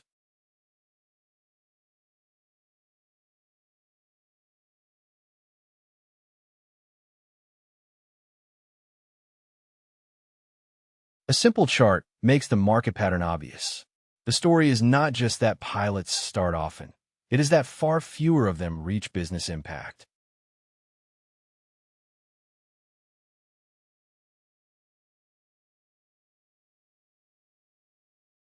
The table organizes the same shift in another way.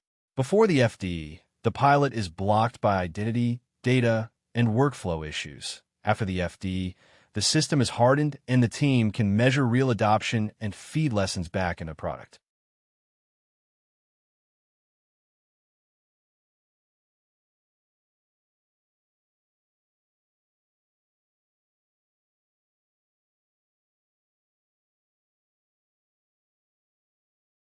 The label changed from company to company, but the function kept expanding.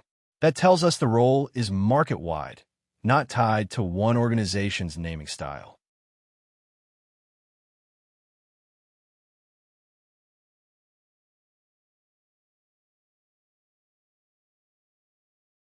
Different firms use different titles, from forward-deployed software engineer to applied AI engineer and customer engineer.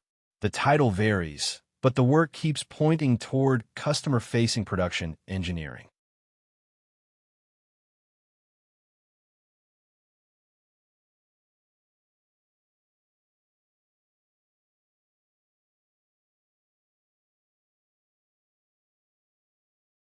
When a function matters before the market has standardized it, companies rename it to fit their own structure. The label moves around, but the underlying job stays recognizable.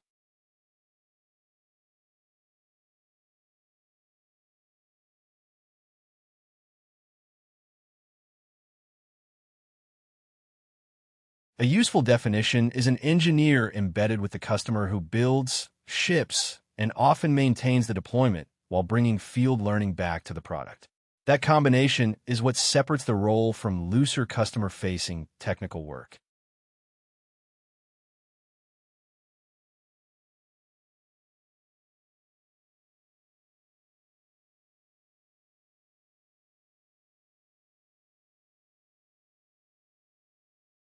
That definition has several parts, and each one matters. The role, the boundaries, the customer proximity, and the production ownership all tell you something different about the job.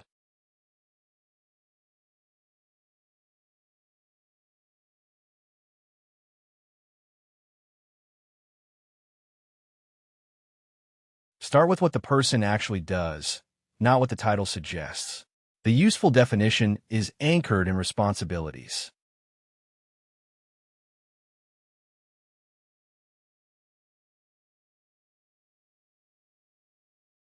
This is not just pre-sales, not just support, and not just consulting. The role sits across engineering and customer delivery in a way that none of those labels fully captures.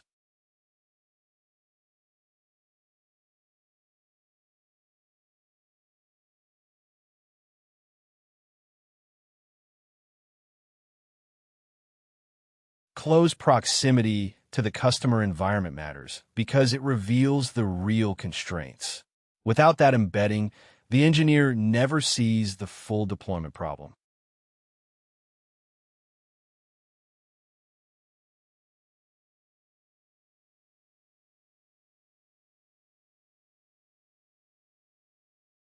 The key responsibility is what happens after launch.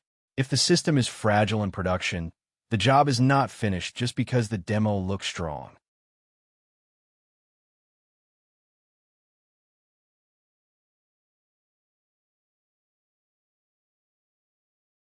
The hiring market exists, but the signal is messy because the same work appears under many different titles. That makes measurement and search methodology part of the story.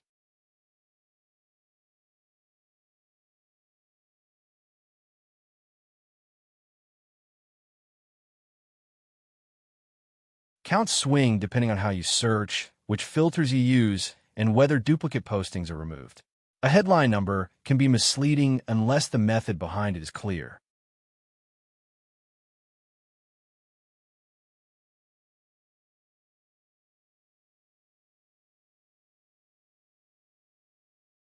A narrow search can miss adjacent roles, while a broad search can pull in unrelated jobs.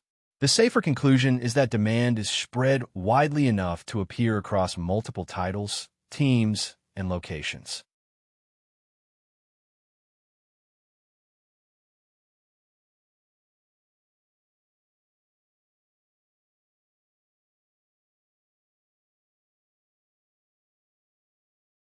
Searching for this work takes more than one exact phrase.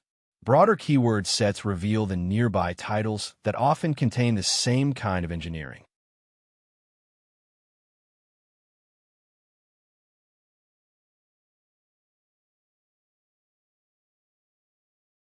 The useful strategy is to look for the pattern of work, not just one phrase. That means scanning for titles that blend engineering with customer proximity.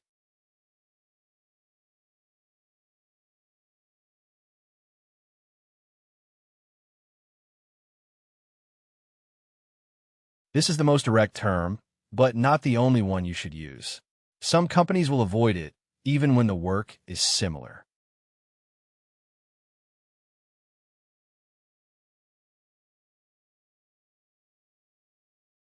This version often points to a stronger software engineering scope. It is a useful variation when searching companies that borrowed the pattern from earlier adopters.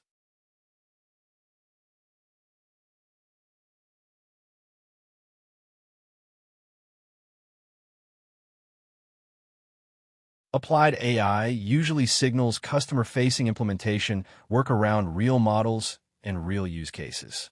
The title can mask a lot of production responsibility.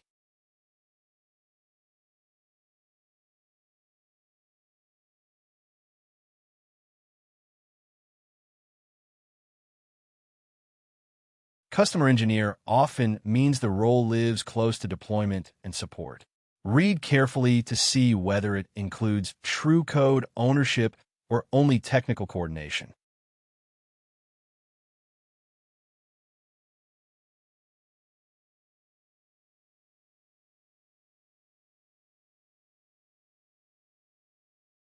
When coding appears in a solutions title, the scope may include real implementation rather than pure sales support. That detail is worth checking line by line.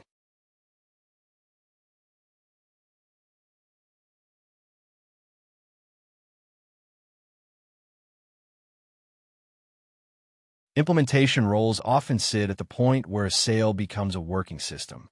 The software part tells you the work may be more technical than the title first suggests.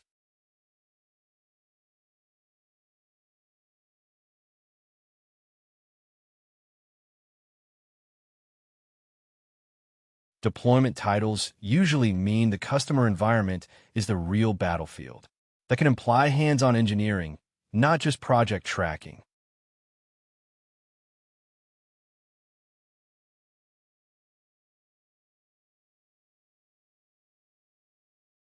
This phrasing often sits somewhere between product engineering and client work. The important question is how much of the job is building versus coordinating.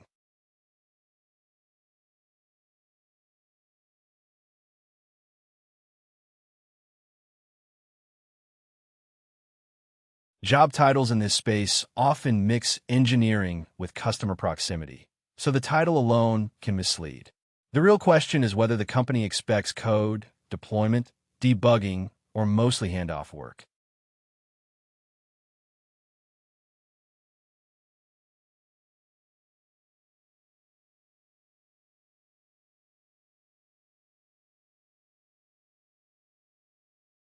If the role includes code ownership, the work is closer to engineering than coordination.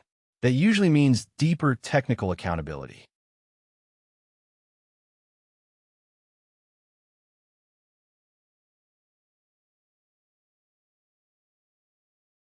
Ownership after launch is a strong sign that the role carries real production responsibility.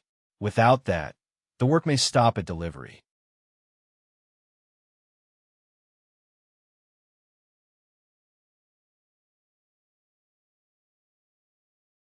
Live debugging means the engineer is responsible for real operational problems, not just presentations. That is usually a much stronger signal than customer-facing language alone.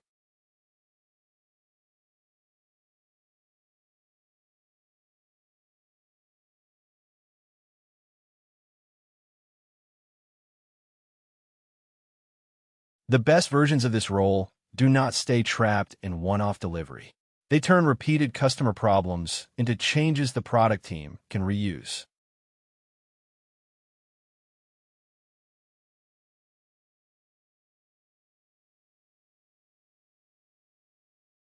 Compensation tells you a lot when you read it carefully.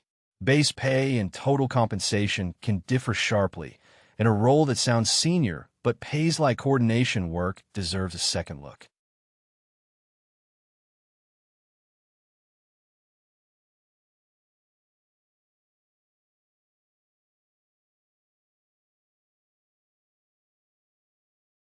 A few posting patterns should make you cautious. The wording often reveals whether the company wants a real engineer or just technical sounding coverage.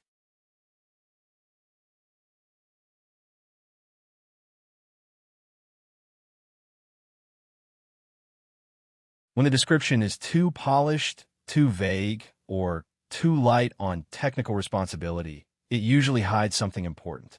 The details matter more than the buzzwords.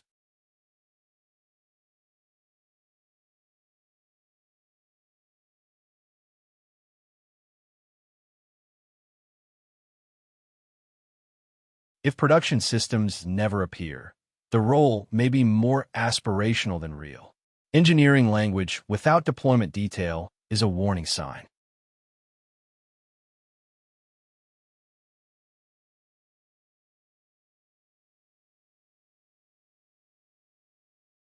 A customer-facing job can still be technical, but not if coding responsibility is missing entirely.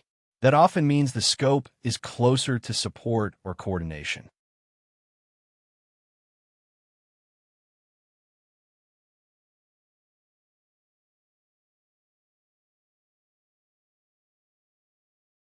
Repeated ownership language can sound impressive, but it is hollow if no one is accountable for the system after launch. Real ownership includes keeping the system working.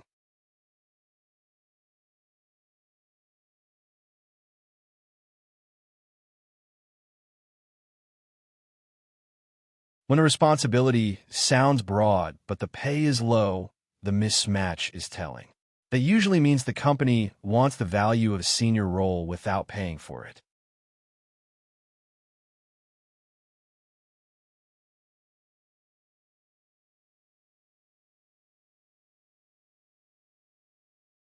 If the actual work is note-taking and passing tasks along, the role is not really technical in the way the title suggests. That distinction matters for both growth and compensation.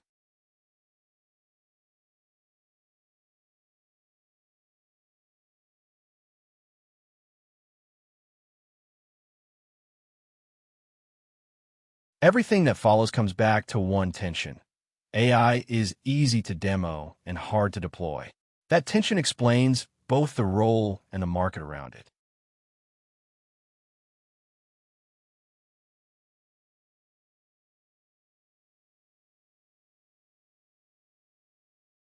Customers do not buy a polished demo. They buy a system that works inside their constraints and changes real work. That is why deployment, adoption, and business process fit matter so much.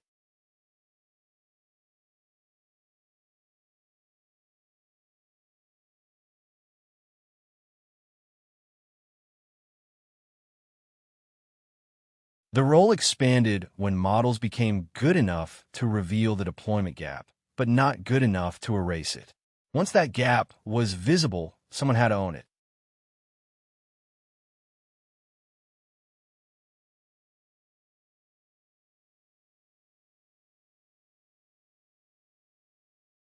The useful lens is simple. Look for the engineer who turns a prototype into a production outcome by working inside the customer environment and feeding lessons back into the product.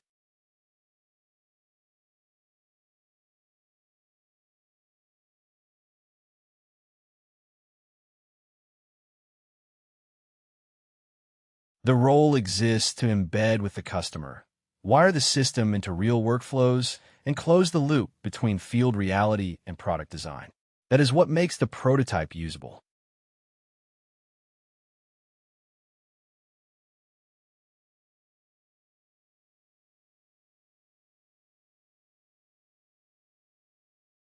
The next question is practical.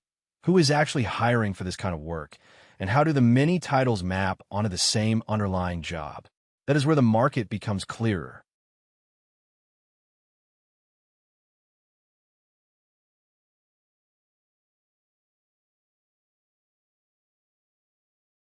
This part follows the origin story into the market reality. Who is actually hiring for forward-deployed work, and what that says about how far the role has spread.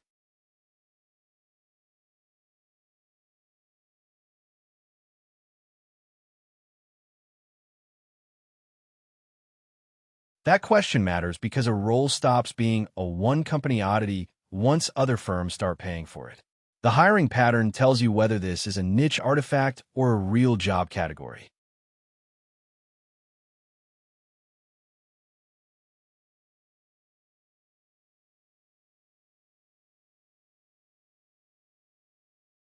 A market snapshot like that changes the picture fast. Once the openings span more than 100 companies, the role is no longer confined to its birthplace. It has become something many different employers think they need.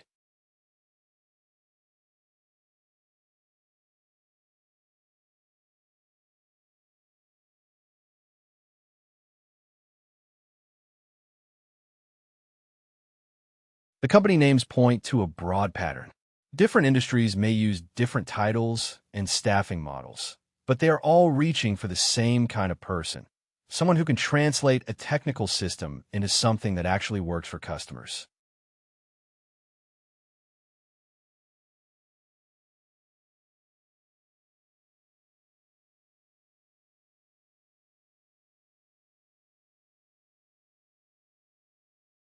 The useful question now is what the role really means on the ground, because the title alone can hide a lot of variation.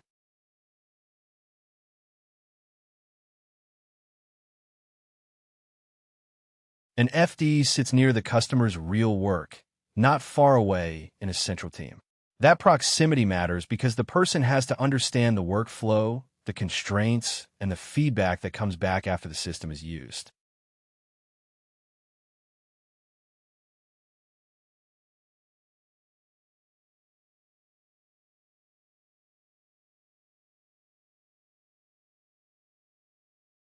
The hard part is not choosing a model in isolation. The hard part is getting the system into a real business environment where permissions, data quality, compliance, and old tools all shape whether it succeeds.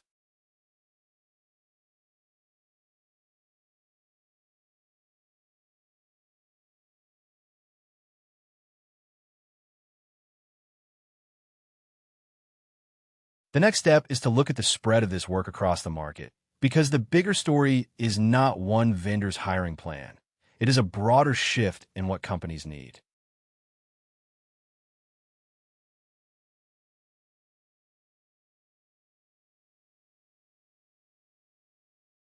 Once you widen the search beyond the exact title, the demand gets even broader.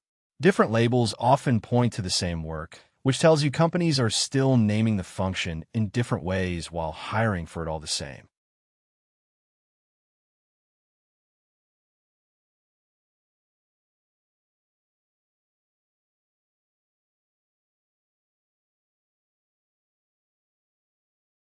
That is the practical habit to build. Look past the label and read for the kind of work the team actually needs.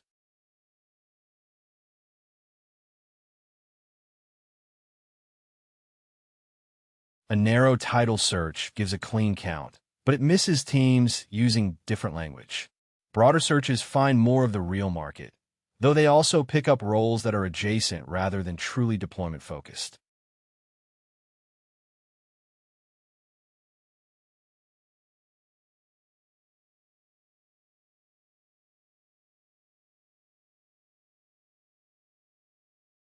So a title count should be treated as the minimum visible demand, not the full market. The work is spreading faster than the naming conventions can keep up.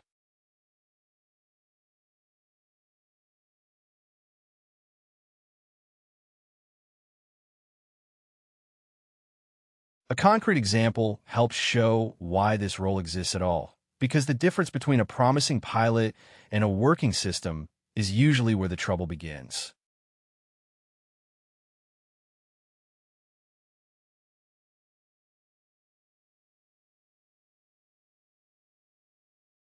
A demo can look clean, while the actual business environment is much messier. Outdated knowledge, inconsistent permissions, mixed tools, and awkward data shapes are exactly the kind of problems that surface after the pilot ends.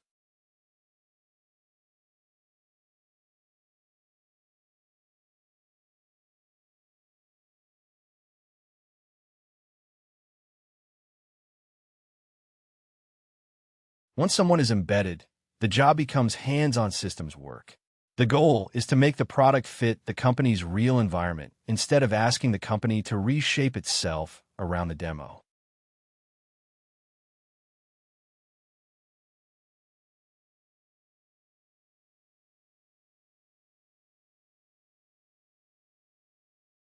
That usually starts with integration.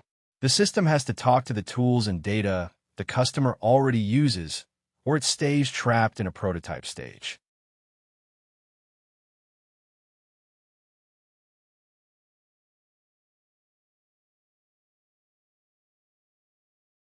The workflow often has to change too, but in a careful way.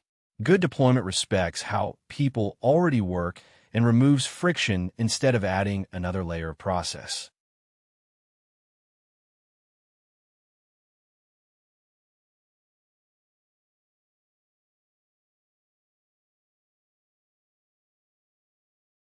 Guardrails matter because real usage always includes edge cases the pilot never covered. The role has to anticipate failures that would matter once the system is live.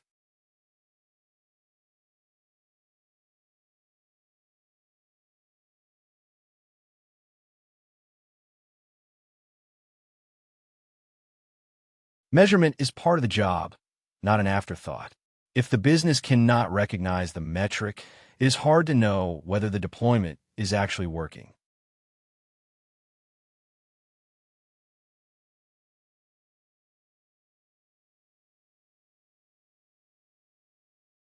The last step closes the loop.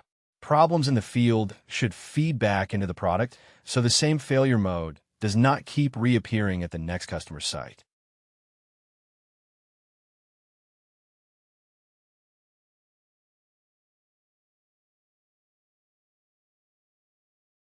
That feedback loop is what separates a fixer from an FD. The customer environment is not just a place where software gets installed, it becomes a source of product learning.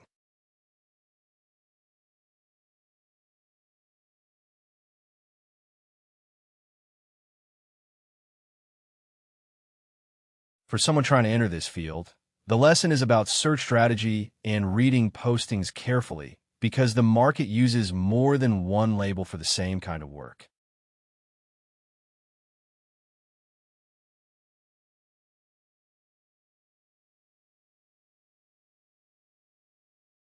A single keyword will miss a lot of relevant roles.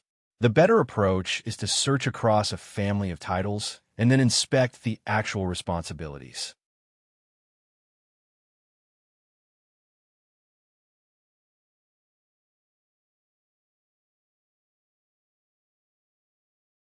These titles are a practical starting point because they often point to the same deployment-heavy work, even when the wording differs from company to company.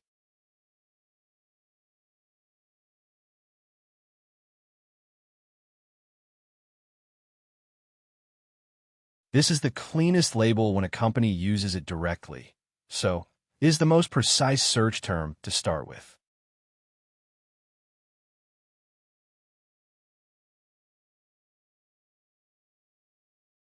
This version usually points to the same family of roles, with the software side made explicit in the title.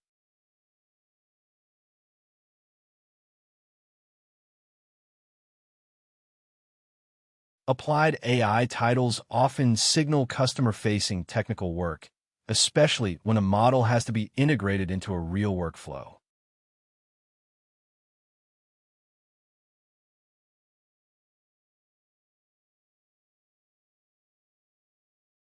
Architect titles can mean more design responsibility, but they still may cover deployment decisions and system integration.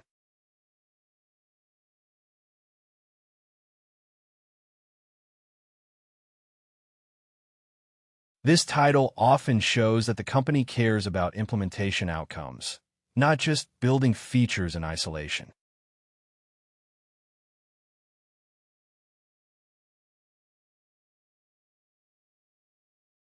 Agent-focused roles can be part of the same pattern when the job includes shaping how the system behaves in the field.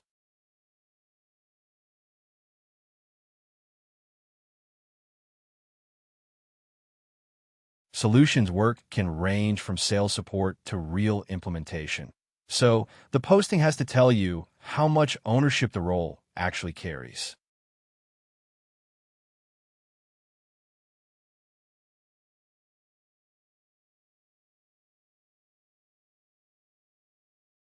Implementation titles are often closer to the deployment end of the spectrum, where getting the system live is part of the central job.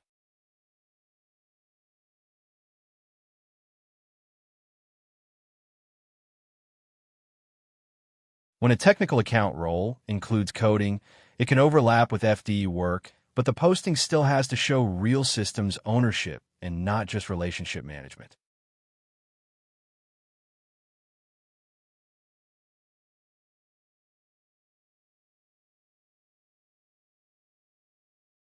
The title alone is not enough, so the posting has to give away the operating model. The strongest clue is whether the role combines technical work with direct responsibility for outcomes in production.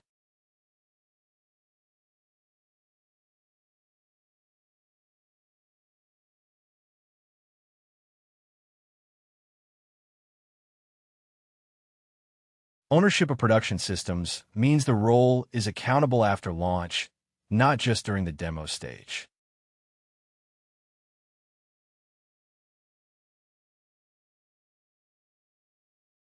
Embedding means regular proximity to the customer's work, so the engineer learns the real constraints instead of guessing from a distance.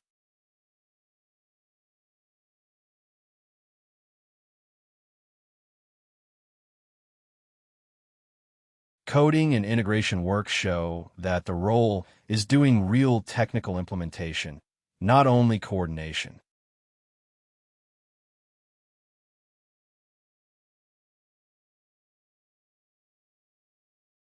If the role is responsible for adoption or uptime, it has a measurable production consequence, which is a strong sign that the job is truly deployment-oriented.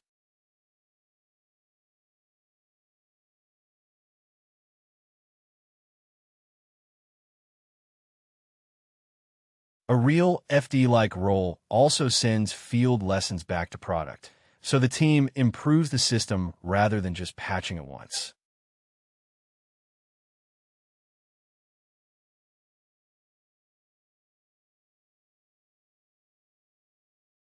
Language like owns outcomes can sound convincing, but the posting has to prove it with concrete responsibilities.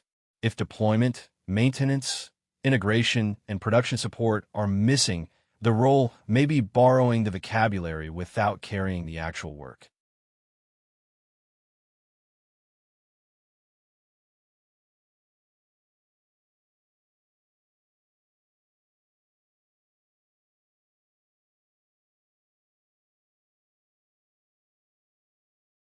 Pay is another place where titles can mislead, so the details behind the numbers matter as much as the range itself.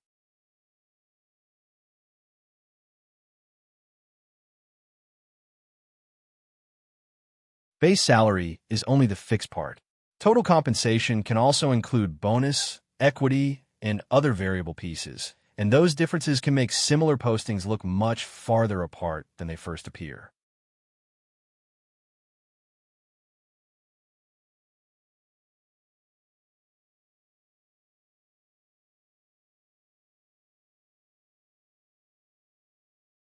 A senior FD can be paid like a senior engineer at one company and like a sales-adjacent role at another. Level, location, equity, and responsibilities all affect what the offer really means.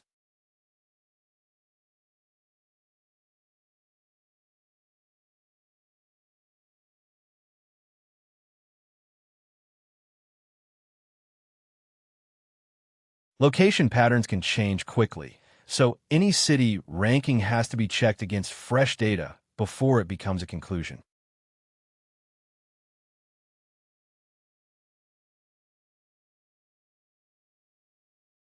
A city that leads one month may not lead the next, because companies reorganize teams and open roles at a fast pace.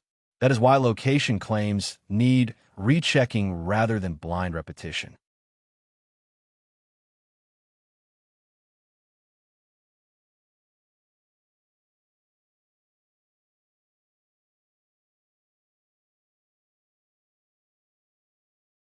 The larger pattern is more important than any single ranking. These roles are showing up wherever companies are trying to make AI work inside real enterprise workflows.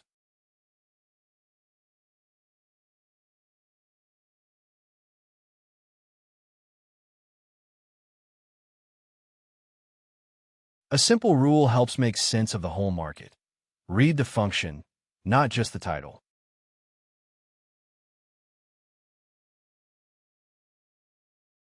That bridge is what the role really is.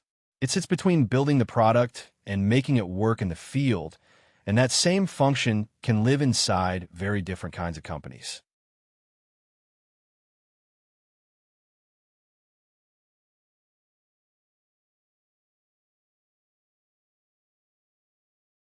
The market looks messy because the labels vary, but the underlying need is stable. That leads to the next question. If the role is spreading this fast, who is actually suited to become one?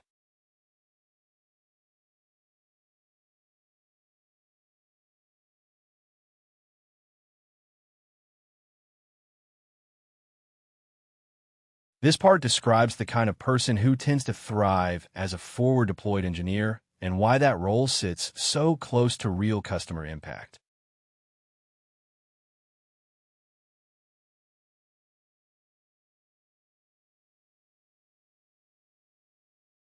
Maya represents a common path into this work. Someone who has already lived through the friction of building, debugging, and shipping under real constraints. That background matters because the job is not just about writing code. It is about making software survive contact with an actual environment, where workflow mismatches and adoption problems show up immediately.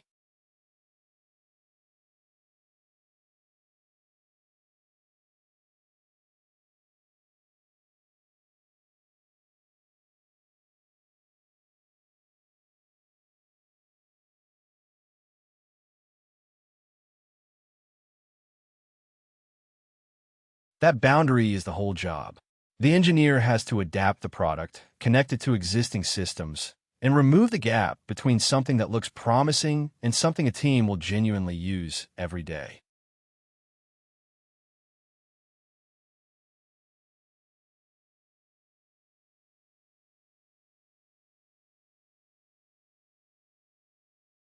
This part narrows the field to the kinds of backgrounds that often fit the role.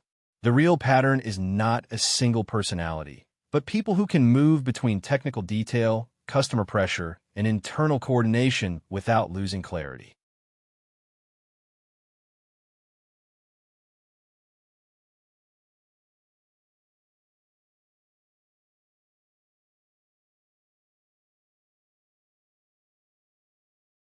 That translation skill matters because the role sits between groups that speak different languages.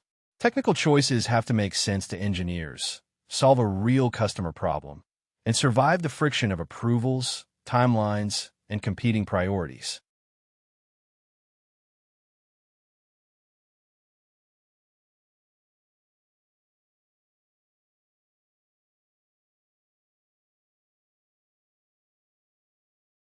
An early startup engineer often arrives with wide experience because small teams force people to cross boundaries. That background builds adaptability. They can handle ambiguity, switch contexts quickly, and still keep the work grounded in good engineering practice.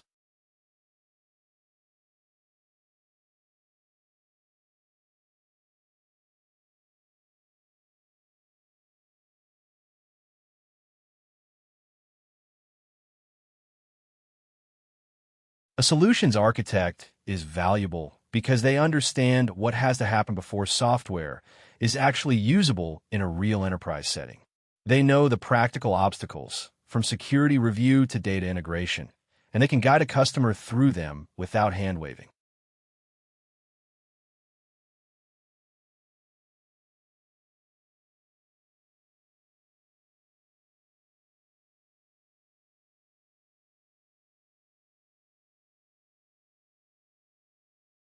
A data or ML engineer brings a strong sense for failure modes. They usually know that a model can look excellent in a notebook and still break down once it meets live data, latency limits, or reliability demands, so they focus on diagnosis rather than guesswork.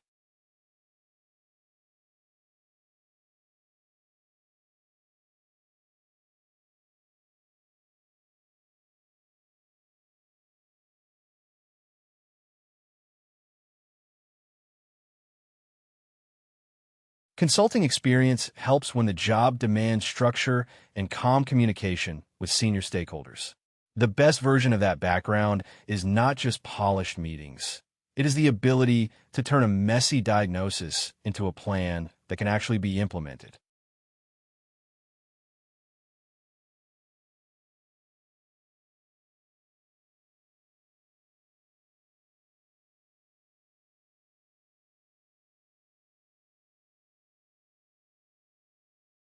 Strong candidates often blend several of these paths. Someone may start in engineering, become customer-facing through implementation work, and then develop the product judgment to shape roadmap decisions, which is exactly why breadth matters without sacrificing technical seriousness.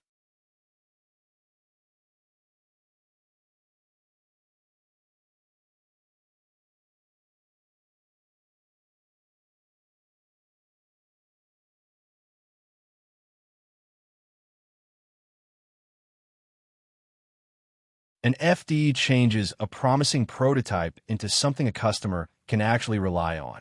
The real shift is from a demo that looks good on paper to a system that works in the customer's environment.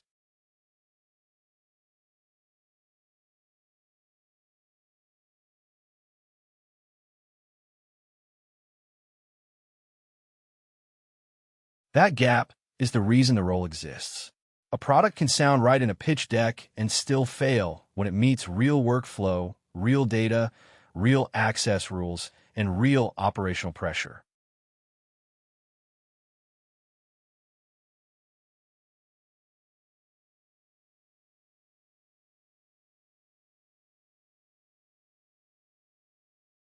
Sometimes the product solves the right problem, but not in the way the customer actually works.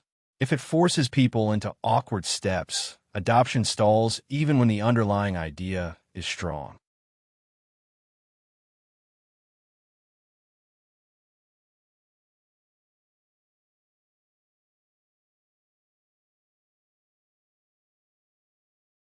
A fragile integration path means the system only works under ideal conditions.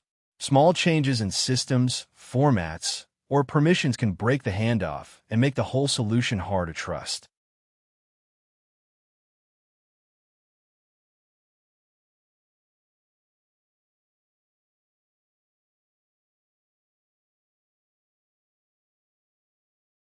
Model quality also has to hold on the customer's own data, not just in a controlled test set. When outputs drift or vary too much, the team cannot build a dependable process around them.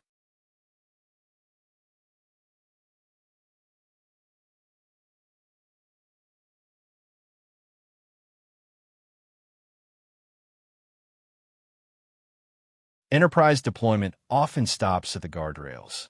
Security review, compliance requirements, and access control can block rollout long before anyone worries about feature quality.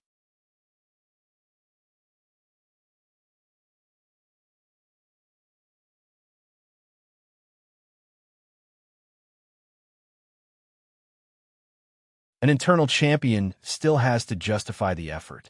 If the team cannot show clear value quickly, the project stays small and never reaches the point where other people want to use it.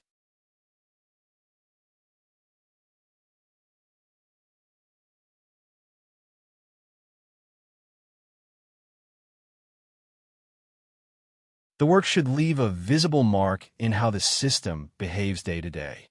That may mean building connectors, improving retrieval or prompts, adding evaluation checks, or redesigning the handoff between people and automation so the customer can operate it with less friction.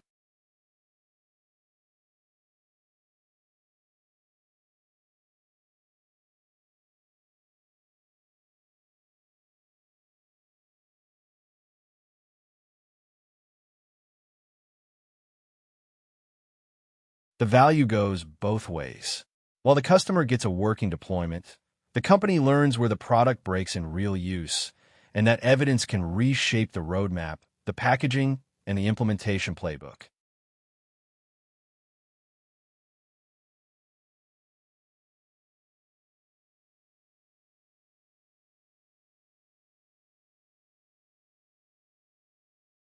The important part here is separating similar sounding jobs that do different work.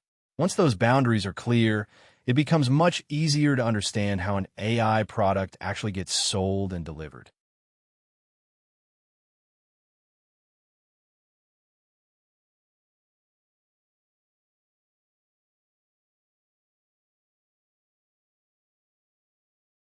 These titles get mixed together because they overlap, but overlap does not mean identity. One role may focus on selling, another on onboarding, and another on being close to the customer's environment. So the exact label changes the work and the expectations.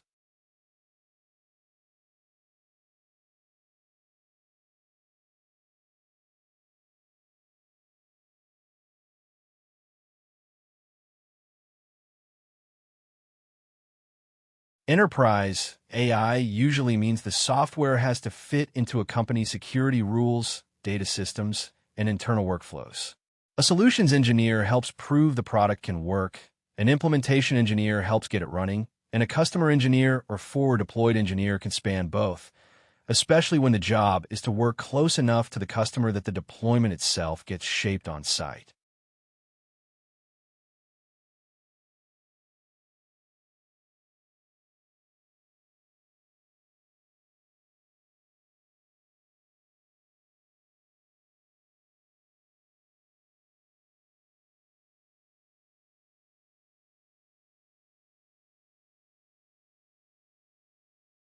The cleanest distinction is ownership. A product engineer can finish a feature and hand it off, but a forward-deployed engineer is often judged by whether the system actually works in the customer's environment and produces adoption or business impact. That matters a lot in AI, because a model can look convincing in a demo long before it is dependable in production.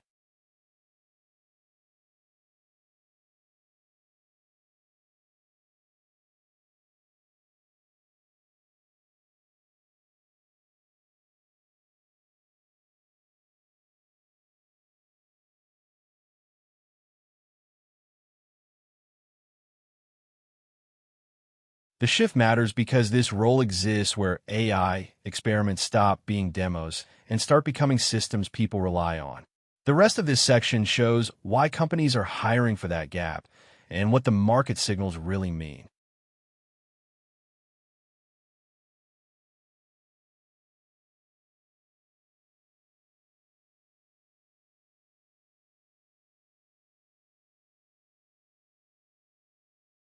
A pilot is easy to launch. A working system has to pass security review, deal with messy data, fit real user behavior, and stay accountable in production. FDs emerge to bridge that gap between a promising experiment and something the business can actually run.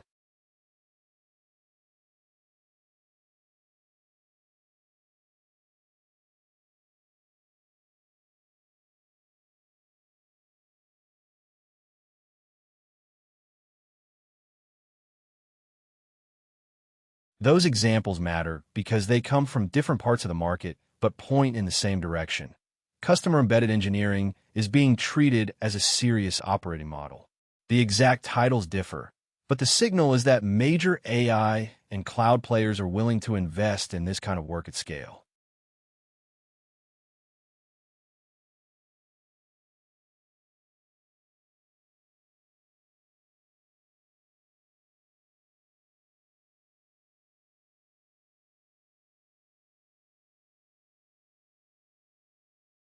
That distinction keeps the reading honest.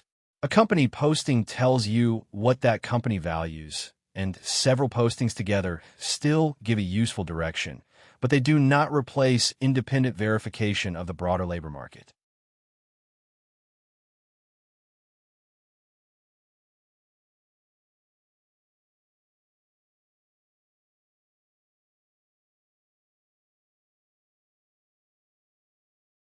The title alone hides too much. A real posting tells you whether the job expects hands-on coding, direct customer work, production deployments, and a clear seniority level, and those details often matter more than a quoted salary number if one is missing.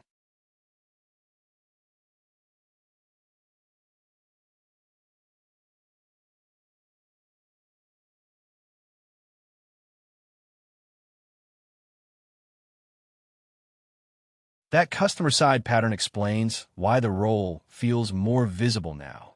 Companies do not just want models that look good in a demo. They want people who can make AI reliable inside real workflows and real constraints.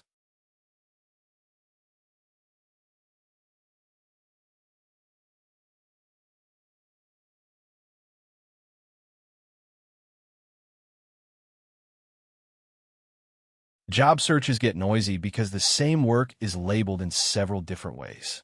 If the title is fragmented, the search has to focus on responsibilities instead of expecting one standard label.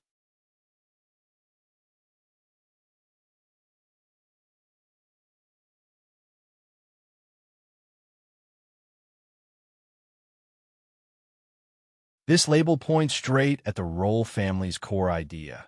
Engineering work that happens close to the customer and close to the problem, not from a distant product team.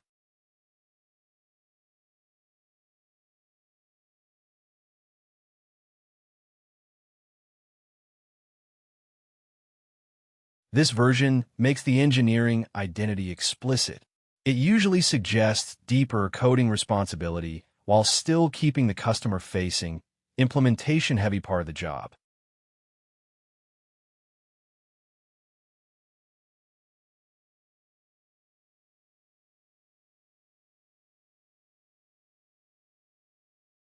Applied AI usually signals that the job is about taking models into practical use, tuning them for a domain, and making them useful in a real environment rather than just studying the model itself.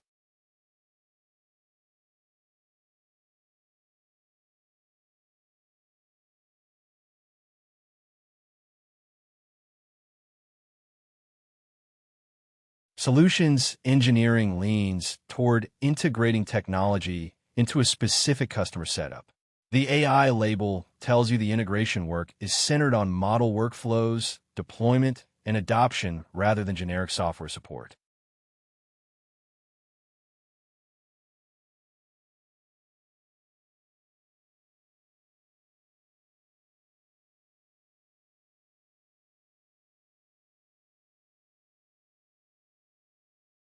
That title often means the person sits right at the boundary between the product and the customer environment. Success depends on translating a technical system into something the customer can actually use.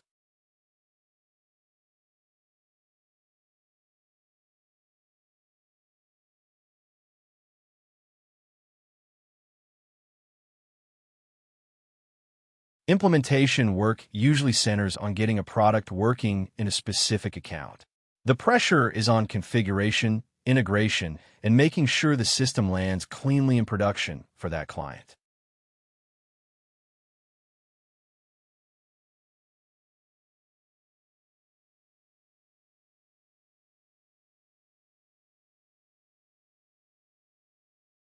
This title adds an account management layer on top of technical depth. It often means ongoing support, troubleshooting, and coordination after the initial deployment is already in place.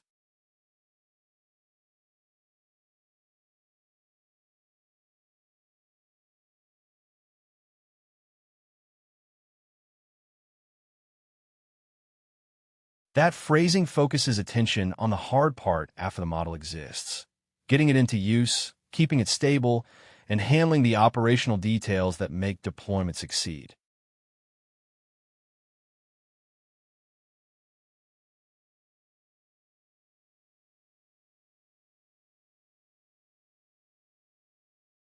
This is why title fragmentation matters so much for job seekers and for pay expectations. Two roles can look similar on paper, but differ in equity, bonus, travel, level, and ownership, so the description of the work tells you much more than the label alone.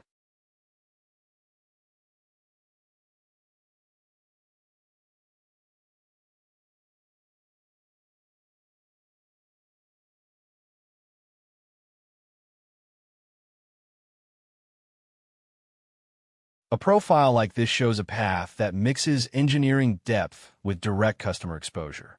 It helps explain why some technical roles are valuable not just for building software, but for shaping what gets built and how it works in real companies.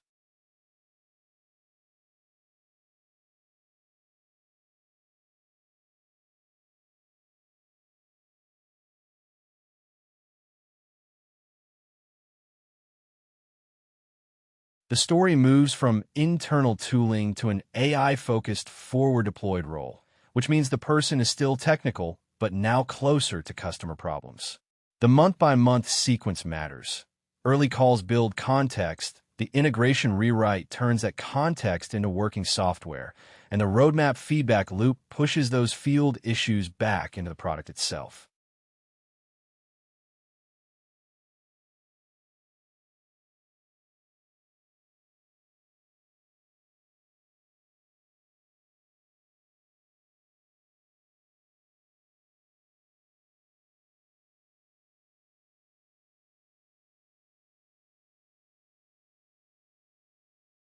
Those three instincts make the profile common and attractive at the same time.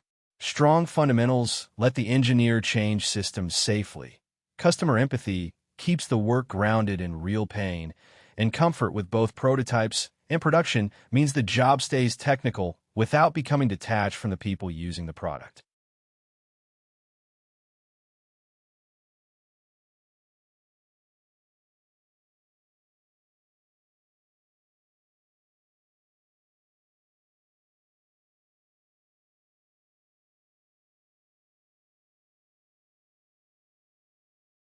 Job titles can hide what the work actually looks like. The useful question is whether the posting matches the kind of day-to-day work you want to do.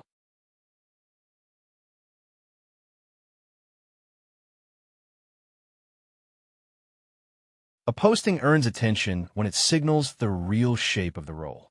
The title matters less than the mix of customer contact, technical depth, and ownership you can infer from the description.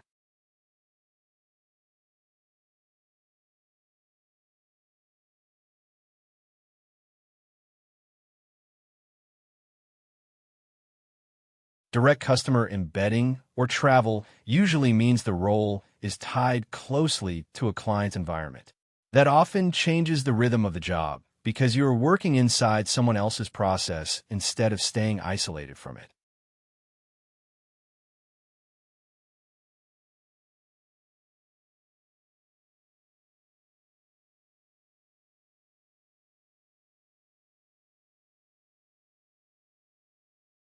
Hands-on coding is a strong sign that the role is technical in practice, not just in name. If the posting talks about meetings and alignment, but never about building anything, the work may be mostly coordination.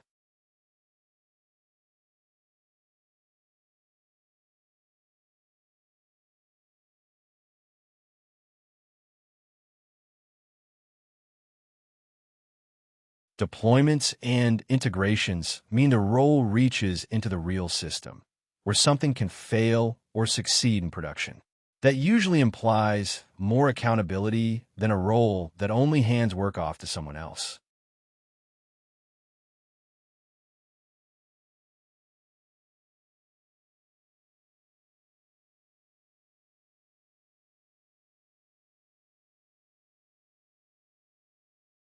Production exposure tells you the job is connected to live users and real outcomes. That is important because it often separates feature planning work from work that has immediate operational consequences.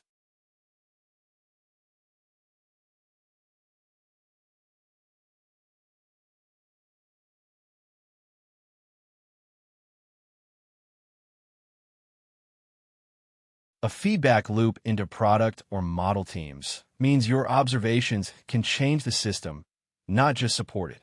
That usually makes the role more valuable for someone who wants to shape the product as well as use it.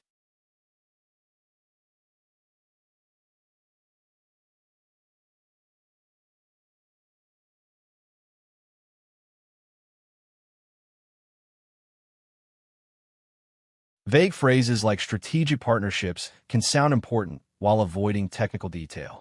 When a posting claims engineering but never mentions code, systems, or ownership of a production result, the safest assumption is that the title is doing more work than the description.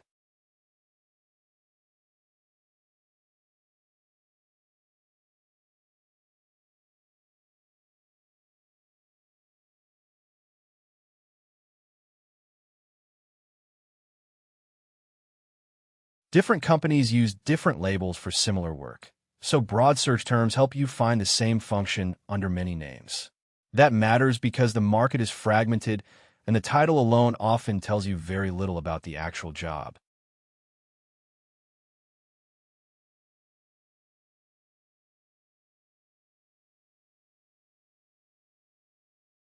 Labor market sizing usually comes from imperfect signals, so the method matters as much as the number. The point here is to separate a real trend from the way that trend gets measured.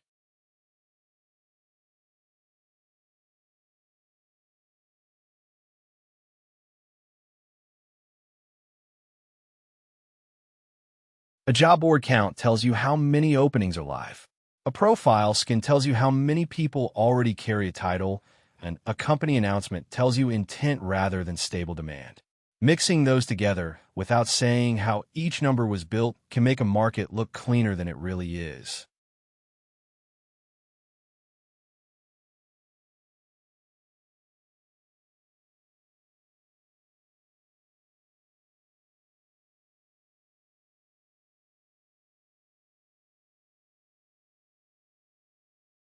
A strong growth claim becomes useful only when you know what it counted. If the report used live postings, profile data, or a single platform sample, each version points to a slightly different picture of the market. That caution matters here because the shift is real, but the labels and counts are still noisy.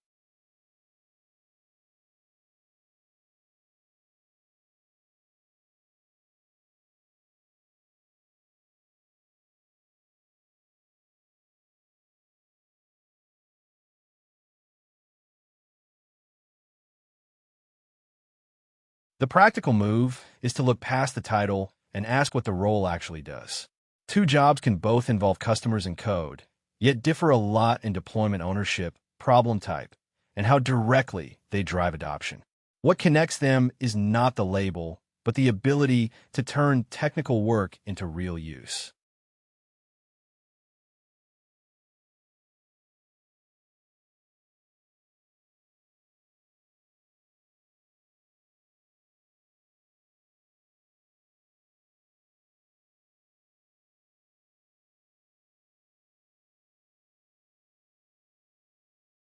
This part gives you a simple test for whether the role makes sense.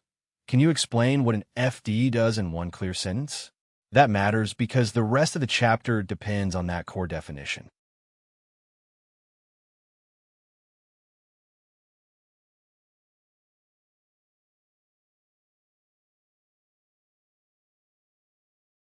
An FD sits between the customer and the product team, so the job is both technical and outward-facing.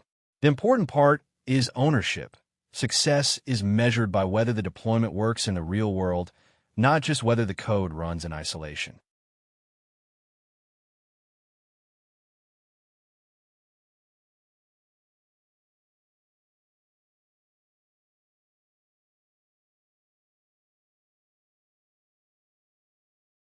That gives you a practical way to judge fit. If you want to stay hands-on technically and you like the pressure of real customer outcomes, the role can suit you well. If you prefer work that stays entirely inside the product boundary, the exposure and responsibility may feel uncomfortable.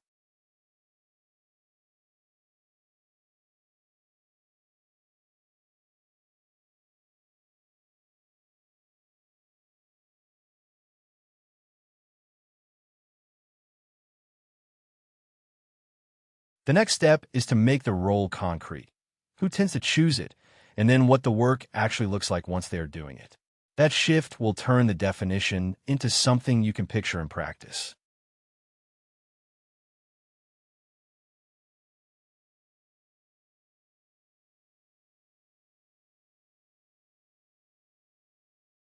This part examines the role with a critical eye. What an FD really changes what companies often copy on the surface, and why the distinction matters for AI deployment.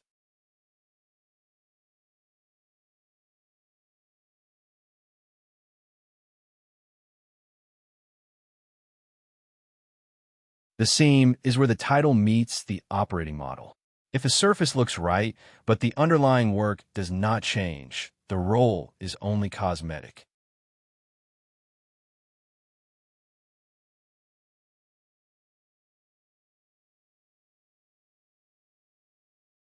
A shiny title does not explain the role. The real issue is that a product can look convincing in a demo and still break when it meets messy customer constraints, live deadlines, and actual operational use.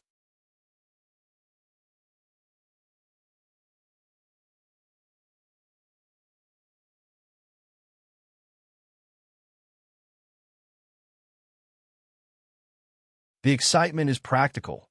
People want systems that work, not systems that merely impress.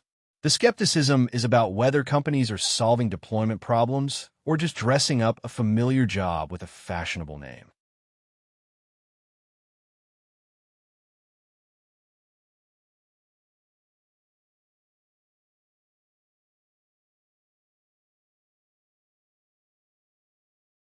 That criticism gets at the difference between surface features and actual responsibility. Customer travel, technical polish, and urgency are visible. Embedding engineers into the customer environment and making them accountable for outcomes is the harder part.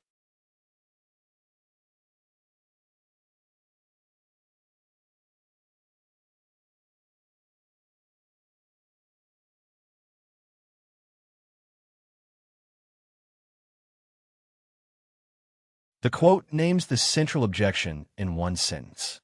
A company can copy the language of the role without creating the habits, responsibilities, and feedback loops that make the role work.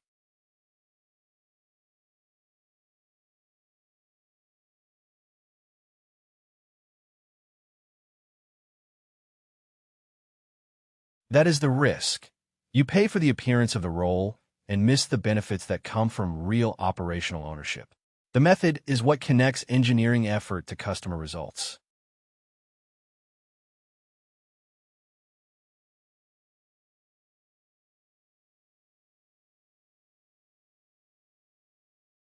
The next step is to clean up the vocabulary. Once the terms are plain, the role becomes easier to evaluate instead of sounding like insider jargon.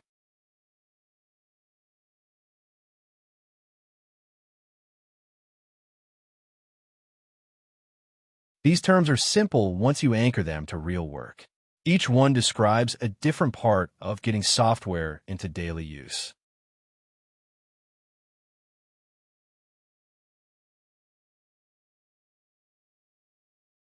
Enterprise software lives inside organizations, so it has to fit teams, policies, approvals, and share processes.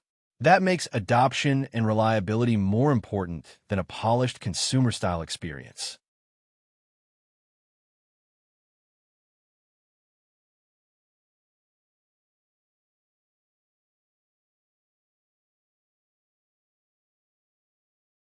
Deployment is the handoff from code to real use. A system is not deployed just because it exists. It is deployed when people can depend on it in practice.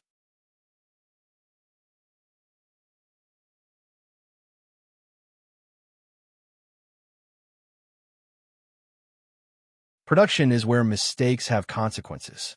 That is why the standard changes so much once a system leaves the demo stage and starts carrying real business risk.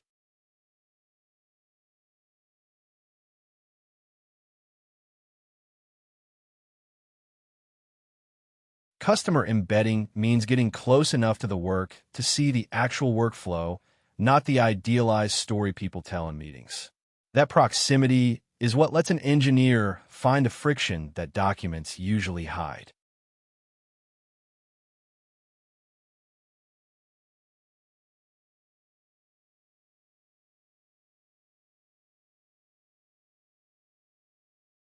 With those terms in place, the role becomes easier to state cleanly. The definition should be short, because the important part is the scope of responsibility.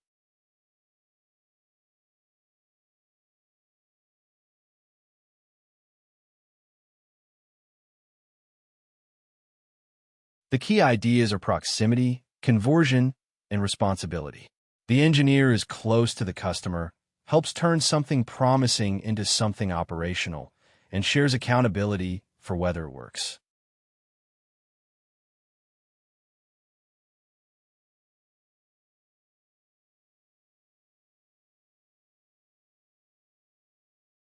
That phrase separates the role from support work that stops at advice. The job is to make the system work in the wild and then carry the learning back into the product.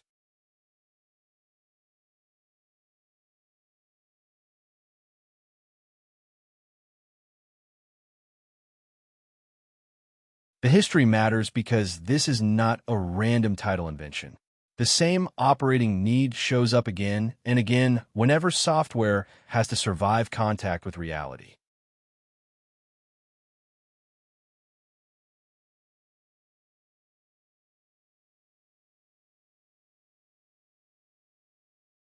The Palantir version became the reference point because it moved engineers into the customer's setting itself. That arrangement lets the product be shaped by the constraints of the real environment instead of by assumptions made from a distance.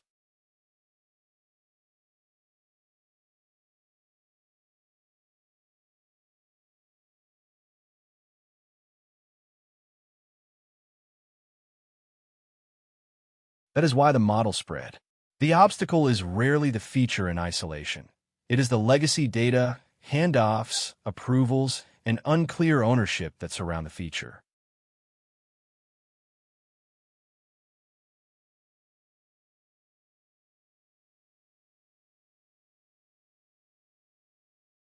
AI makes the gap more obvious because controlled demonstrations hide many problems.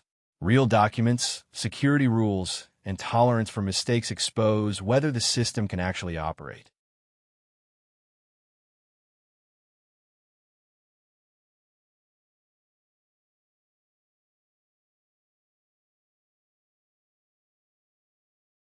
Live postings often reveal that same boundary-crossing shape.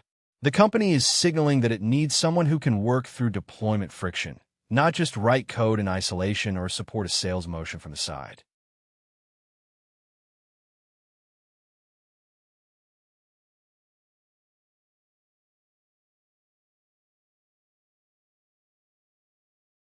That is the strategic shift. Companies are treating implementation and adoption as part of the product system itself, not as a service layer added after the fact.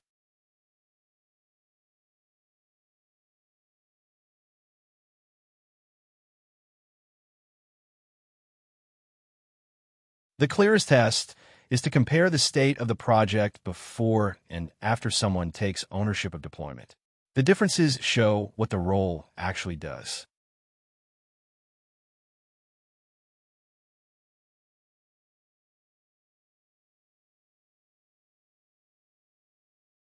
The contrast is useful because it turns an abstract title into visible operational changes.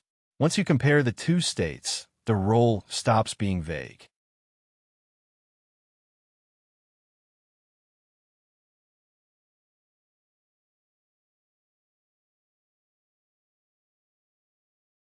On the left, the project has promise but no reliable path to production. On the right, the use case is narrowed, adapted, and measured in terms that matter to the customer and the product team.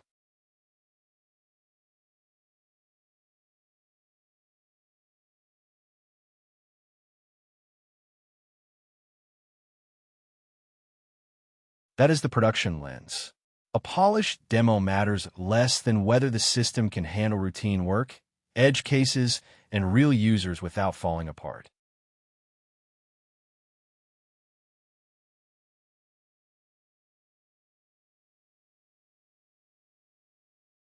Both reactions make sense because the role addresses a genuine problem, but can also be misused as branding.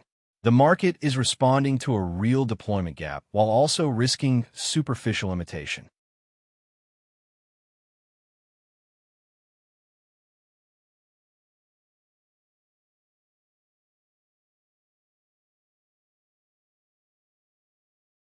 The broad pattern is familiar. Experimentation is easy, but turning experiments into dependable business outcomes is much harder. That difficulty is why people keep asking for help close to the customer environment.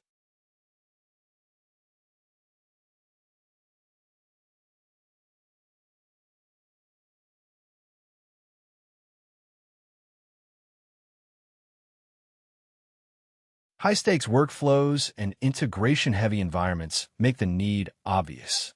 When a rollout can fail in public, organizations want engineers who can work the problem end-to-end.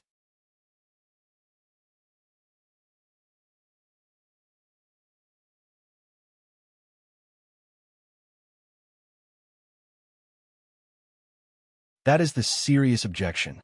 Some firms may need the role only because the current wave of AI is hard to deploy, while others may be building a lasting way to ship products that depend on implementation.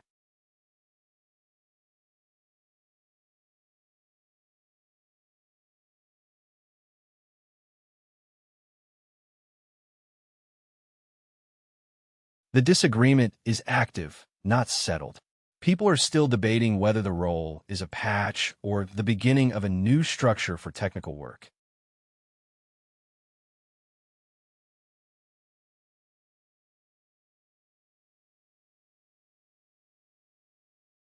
One view treats the role as a necessary workaround. The other says the workaround becomes the architecture when software cannot be separated from deployment and customer context.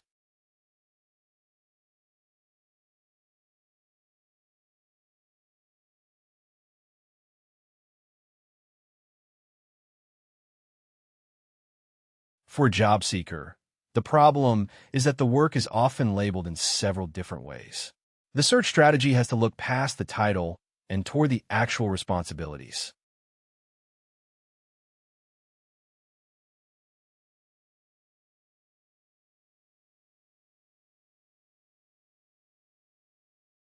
Title fragmentation hides the role. If you only search one exact phrase, you will miss postings that do the same work under a different name.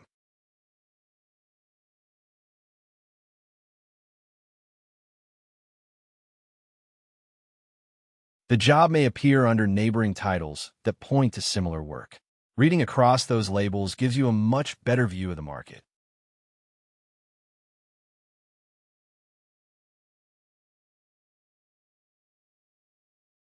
This is the core label, especially where the company wants a customer-facing engineer who can also ship code and own deployment outcomes.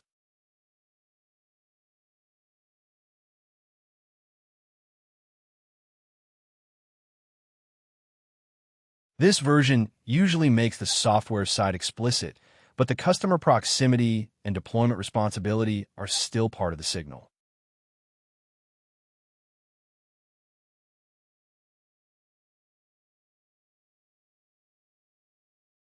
This title often appears when the company wants AI work tied to real customer use cases rather than research alone.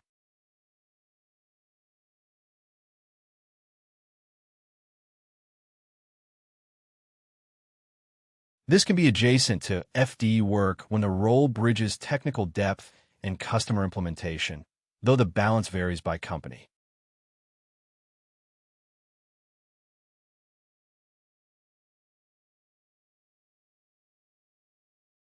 This title often signals system design and integration thinking, and sometimes it overlaps with deployment-heavy customer work.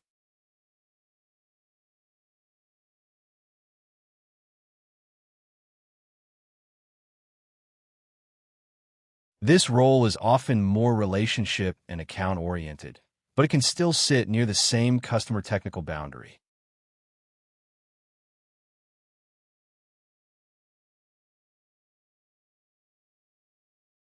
Implementation language is a strong clue that the job involves turning a product into something usable in a specific environment.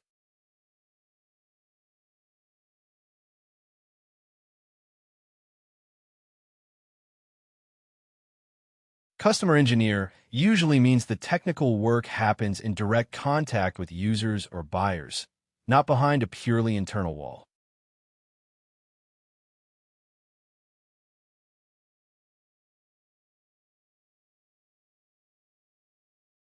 Field work usually implies being out where the deployment actually happens, especially when the environment is operational rather than laboratory-like.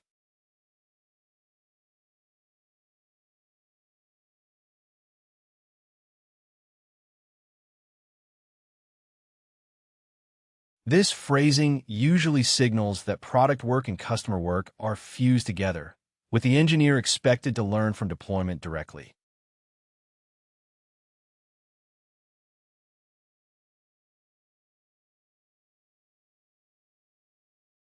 Those titles are not identical, but they often converge on the same shape of work. The strongest signal is whether the role combines customer contact, technical depth, and responsibility for deployment results.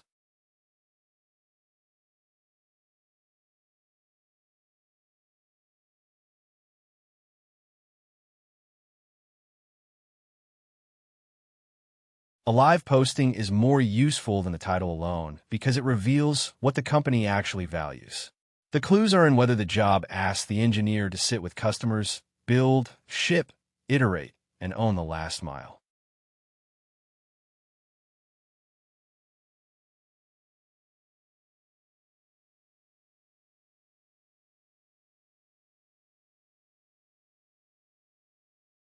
The fastest way to judge the role is to scan for repeated themes in the requirements. Those themes tell you whether this is genuine deployment work or just customer-friendly branding.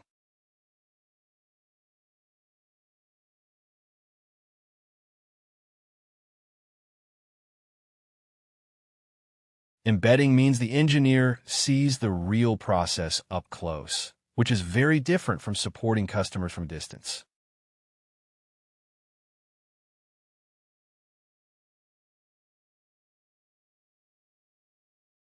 That phrase tells you whether the role is meant to stop at experimentation or continue into dependable operation.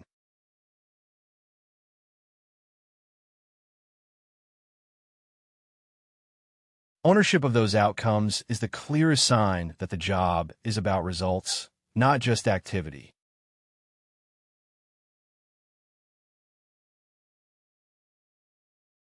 That requirement usually means the engineer has to translate between groups that see the system differently, which is common in deployment-heavy work.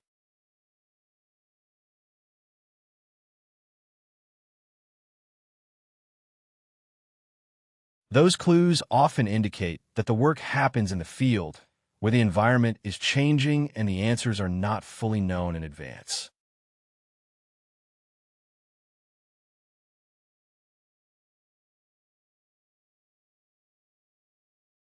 That tells you whether the company expects someone early in their career, already seasoned, or able to operate with very little supervision.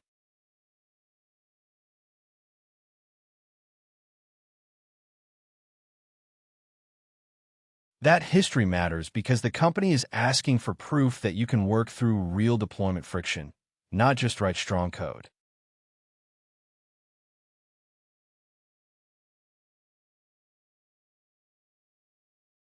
When a posting asks for that, it is signaling that the engineer has to operate across sales, product, and engineering boundaries to get the system live.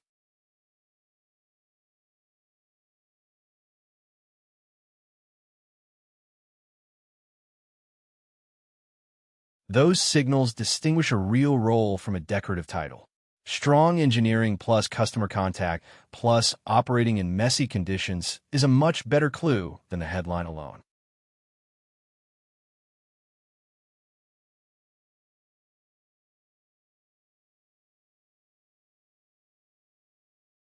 Search terms can surface jobs that the exact title would miss. A few well-chosen combinations often reveal the same role under different labels.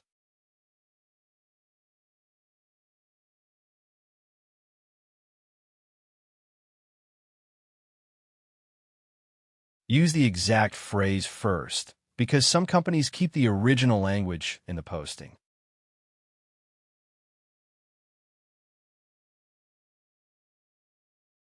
Add the software variant, since many firms preserve the structure but adjust the wording slightly.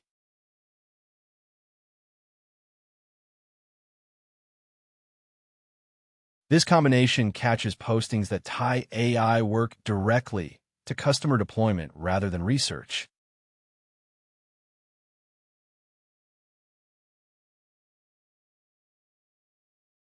That search phrase helps find jobs where solution work is really about getting a system into production.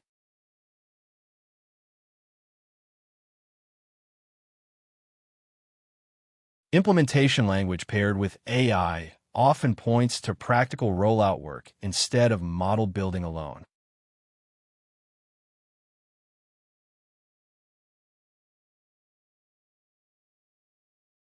This is useful when the company wants someone who can bridge enterprise customer needs and AI integration.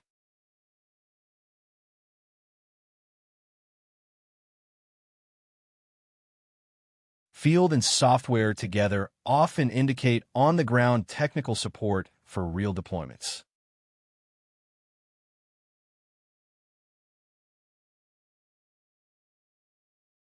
That phrase is especially useful when the company frames the job around getting enterprise systems live and stable.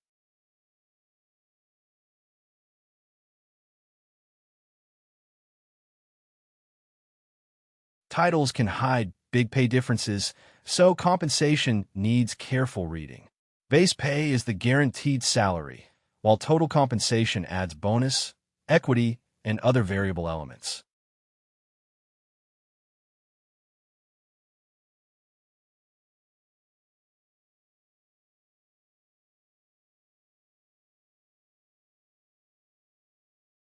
The safest move is to compare the full package and the actual responsibilities, not just one number. A lower base can still be attractive if the equity or growth opportunity is strong, but that has to be checked against the live posting.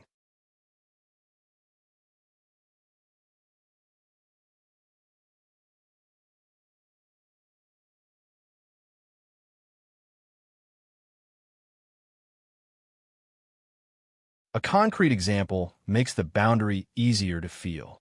Once the project runs into real constraints, the difference between demo work and deployment work becomes obvious.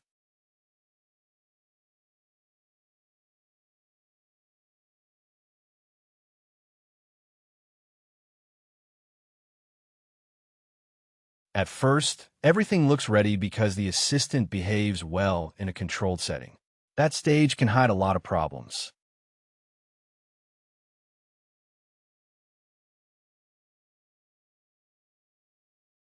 The real questions are about access, uncertainty, compliance, and adoption.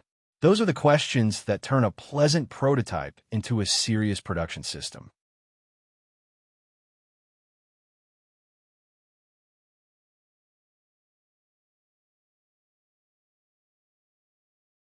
At that point, the work is no longer about impressing people.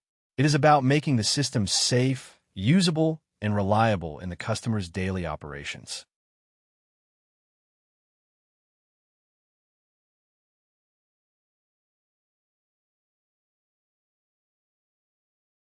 That is the real job. The engineer shapes the workflow, defines boundaries, instruments the deployment, and sends useful feedback back into the product team.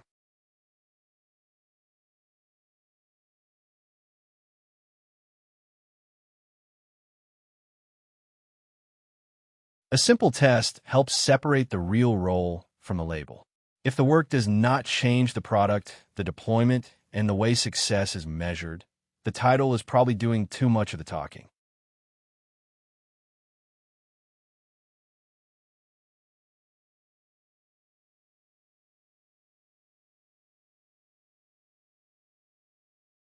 That standard is strict on purpose. The strong version of the role has to affect engineering choices, rollout choices, and the metrics used to judge whether the system is working.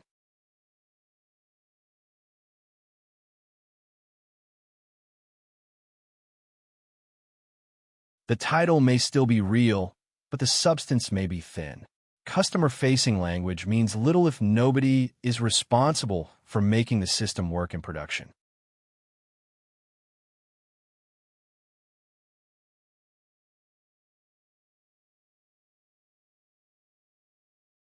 That is why this role matters now. It sits where AI either becomes operationally useful or stays a polished experiment. And the next question is what this book will cover and what it will leave aside.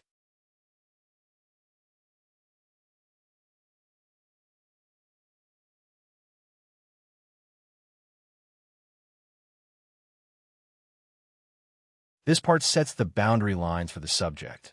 What counts as an FD role, what evidence to trust, and what the book is not trying to promise.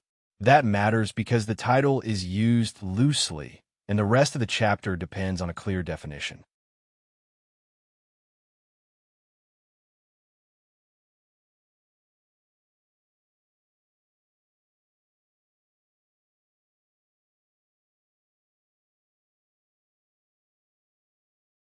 That opening move is important because it tells the reader how to interpret everything that follows. Before any examples or claims, the terms of the discussion need to be plain.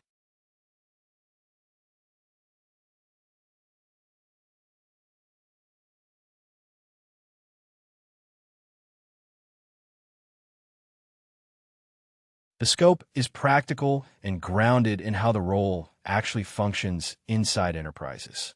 The emphasis is on mechanics, where the work comes from, how it is organized, and why the market has started paying attention to it.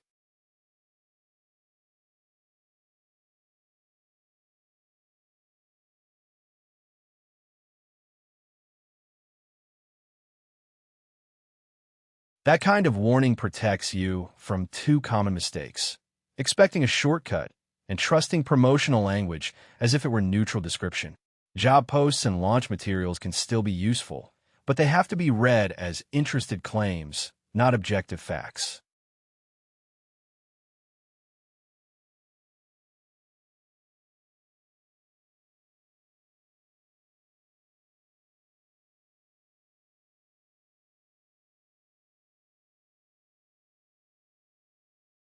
Different companies attach different titles to similar work, so the name alone does not tell you very much.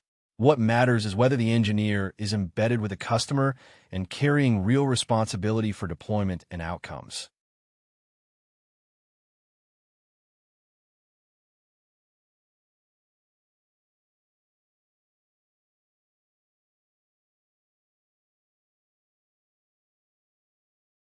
A useful way to think about the role is as a bridge that changes the system, not just the conversation. The customer environment becomes part of the engineering problem because the engineer is shaping what gets built and how it succeeds in practice.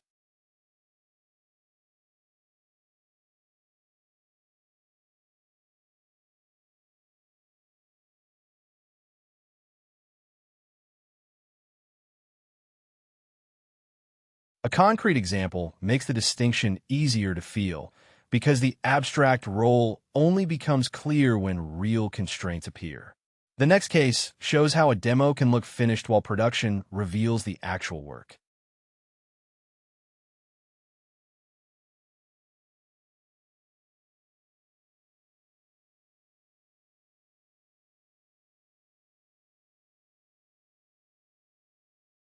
A model can impress in a controlled setting and still fail once it meets the messy realities of policy, workflow, and user behavior.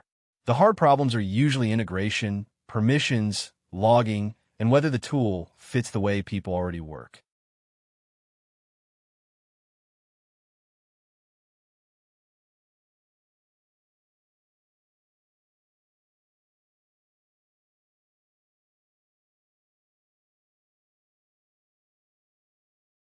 That shift shows up very clearly when the right engineer is on the problem.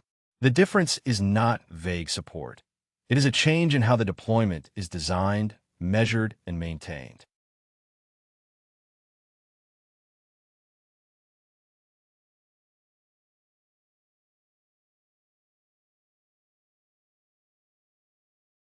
Before the role is doing its job, the system often looks good in a prototype but falls apart when it meets real data, real constraints, and daily use.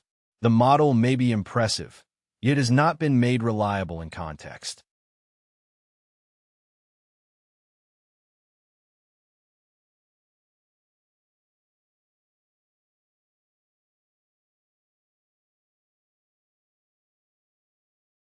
The engineer reshapes the deployment around the customer workflow, connects the system to actual integration points, and handles the failures that only show up in production.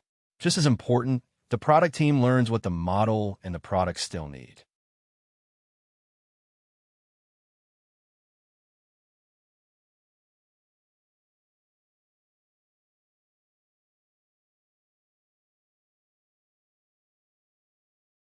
The real measure is not excitement in a demo room. It is whether people keep using the system, whether it reduces manual effort, whether it satisfies policy, and whether it keeps working once it is exposed to real traffic.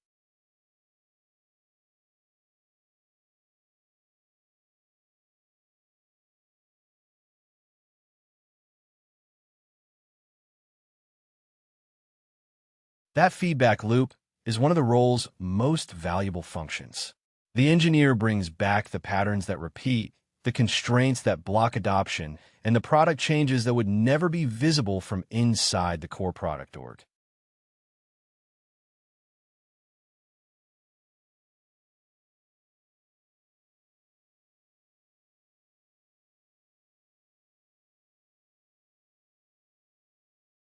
That is the real meaning of customer embedding.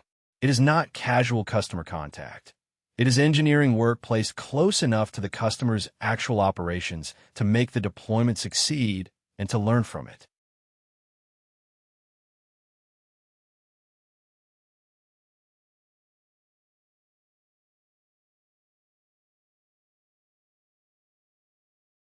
There are still clear boundaries around the role. Some jobs drift toward implementation or technical customer success, while others look much closer to product engineering, but the title should never be accepted without checking the actual responsibilities.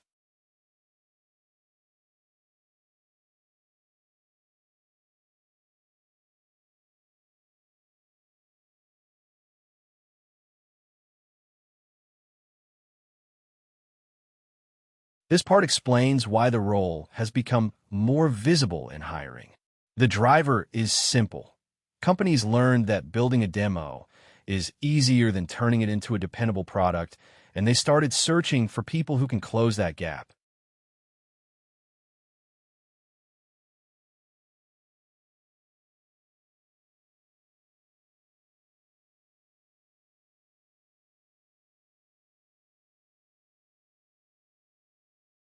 A market only starts rewarding a role once the bottleneck becomes painful enough. Here, the bottleneck is the leap from a convincing model demo to a system that can actually live inside an enterprise workflow.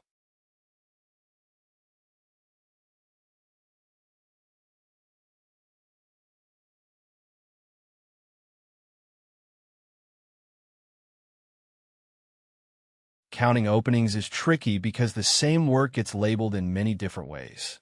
That means a search has to look past the exact title and inspect the responsibilities underneath it.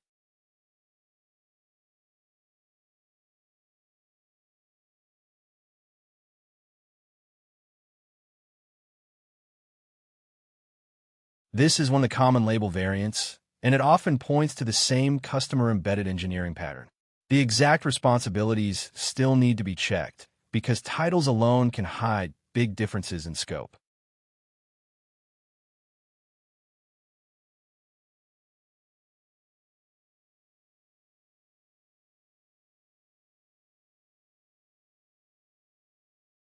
That version usually signals applied AI work tied directly to deployment rather than abstract model research. The important question is whether the engineer owns real implementation and production outcomes.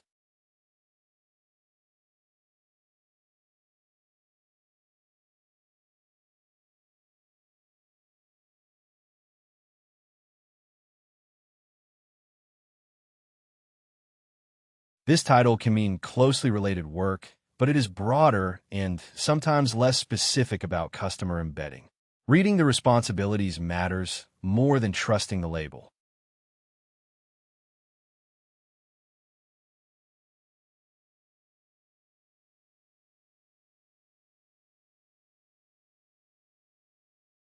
This could be a genuine FD-style role, or it can tilt towards support and relationship work. The deciding factor is whether the person is changing the system and owning the engineering details.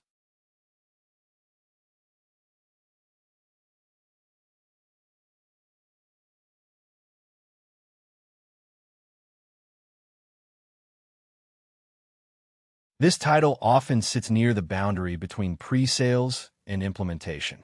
If the work is mostly persuasion, it is not the same job as embedded engineering.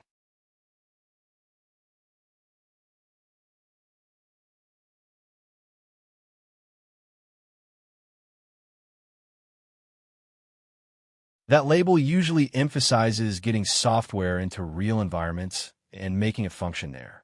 It can be a strong FD signal if it includes customer workflow ownership and not just installation tasks.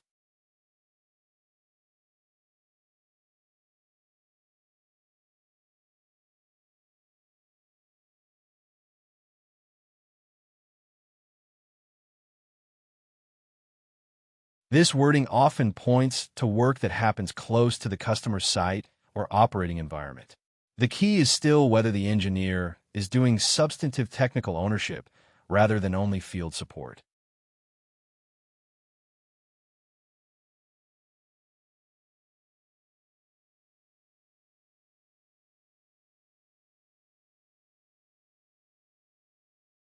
That title can describe a real embedded engineering job, especially when the person coordinates technical choices during implementation. It can also be a softer label for customer delivery work, so the details matter.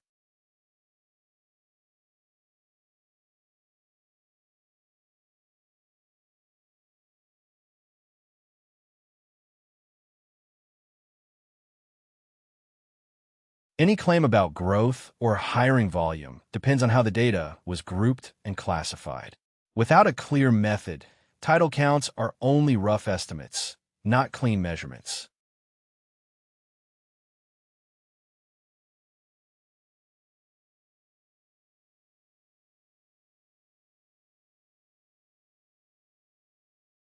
The best job postings reveal their real shape in the verbs and requirements. Look for signs that the role expects production engineering, customer implementation, debugging, workflow design, and coordination with product, because those details tell you whether the title is real or borrowed.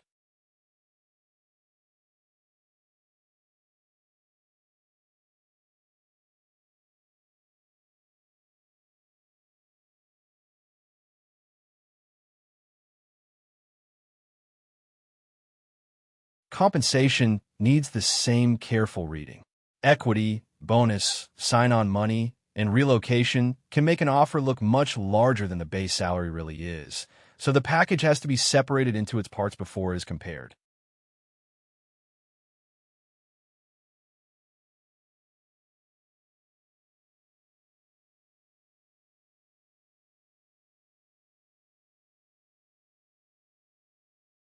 A good search strategy starts broad and then narrows by what the job actually asks for. Phrases like customer deployment, production integration, workflow automation, and post-sales technical ownership often reveal the real role better than the headline title.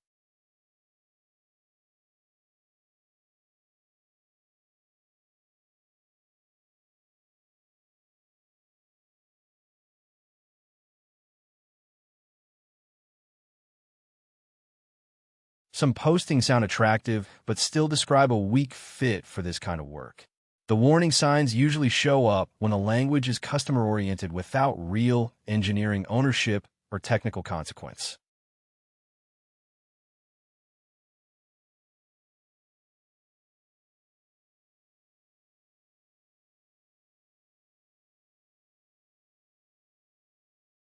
That wording can sound collaborative while hiding the absence of technical responsibility. If the role does not own code, deployment, or system behavior, it may not be an FD role at all.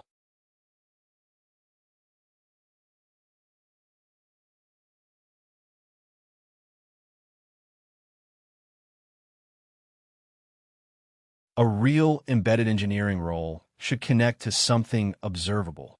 If the posting never mentions production or measurable results, it may be more about appearance than implementation.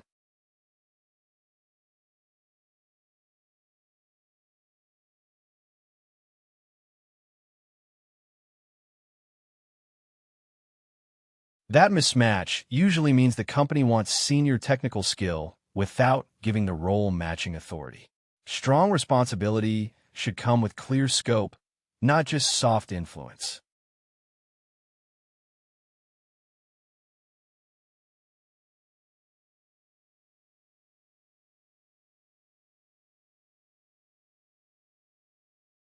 Unbounded travel can be a sign that the role is being stretched beyond healthy limits. Travel may be part of the job, but it should not replace support, engineering scope, or real ownership.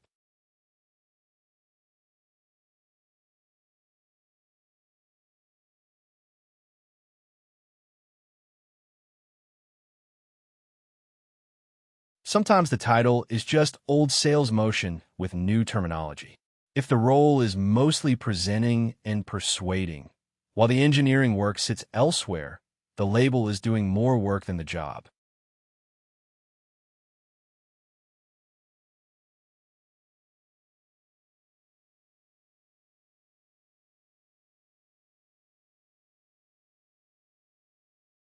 The skill set is practical and broad because the job sits across engineering and deployment. Someone strong in this role can write software, ship it into constrained environments, and explain the change clearly to both customers and product teams.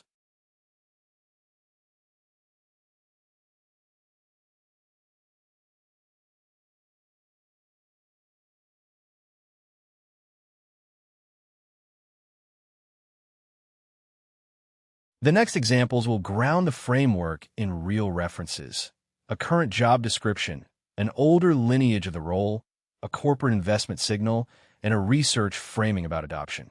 Those sources will help separate pattern from hype.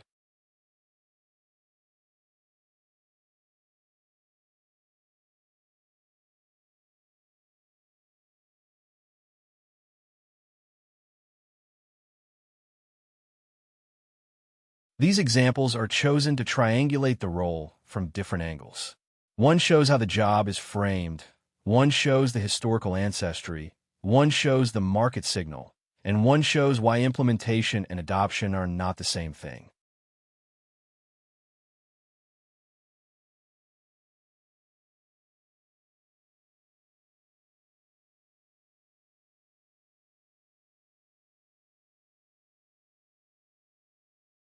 A job description, an investment announcement, and a research report each reveal part of the picture, but none of them is complete on its own.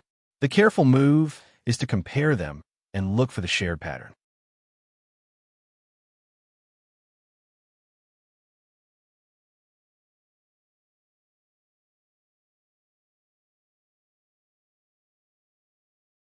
One simple test can keep the rest of the discussion honest. It focuses on authority, deployment, and outcome ownership rather than on whether the role sounds customer-facing.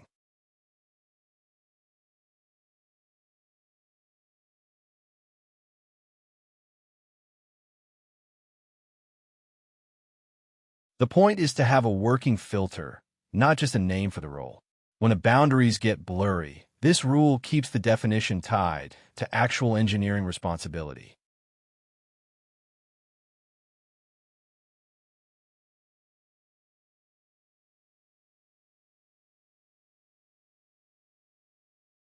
That definition captures the strong version of a job.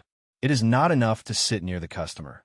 The role has to alter the system, the deployment path, and the way success is judged in the real environment.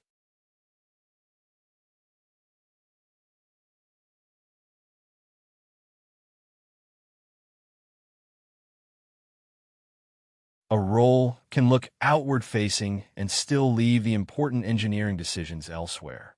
If ownership of code, deployment, and outcomes is missing, the title may sound right while the job does not.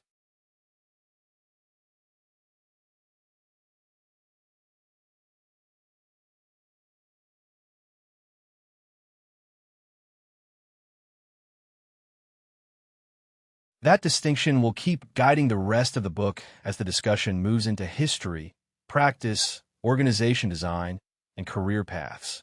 The next step is to map the chapters so the sequence of ideas is easy to follow.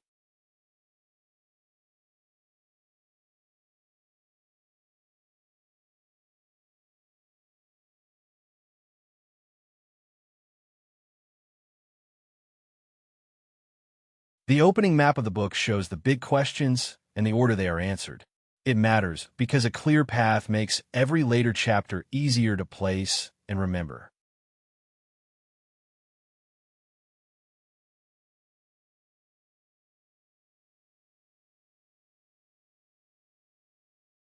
This part lays out the structure of the book and shows how the argument develops from the origin of the role to its daily work, its business context, the job market, and its future.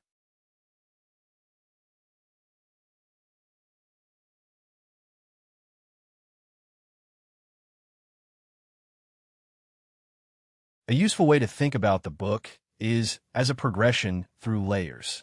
It begins with the role's origin, then moves into actual work, then into the organization's economics, and only after that into the job market and the longer-term future.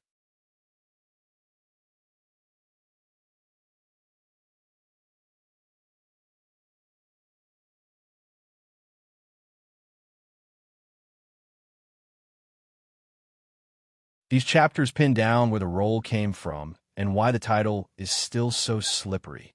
The point is to separate a genuine forward-deployed role from adjacent jobs that sound similar but do not carry the same responsibilities.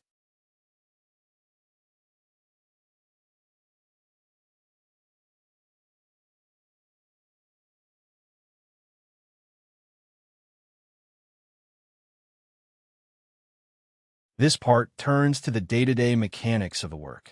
The focus is on how an engineer learns the customer's workflow, builds the first useful version, and carries it far enough to behave like a real system rather than a polished demo.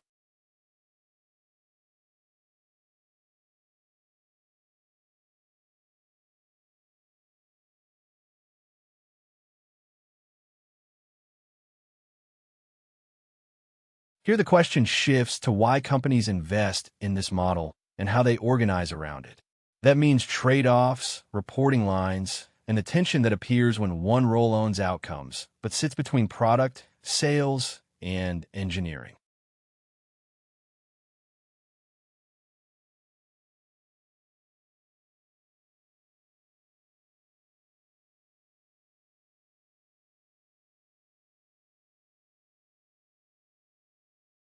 These chapters help you read the labor market with a sharper eye. Title labels, compensation, and posting language all matter, but the real test is whether the job includes customer contact, hands-on coding, and ownership of production work.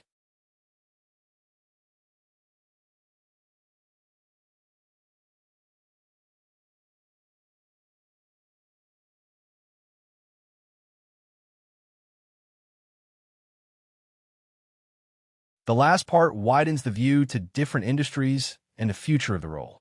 The same title can mean very different work depending on the sector, and the final question is whether embedded engineering becomes standard or stays specialized.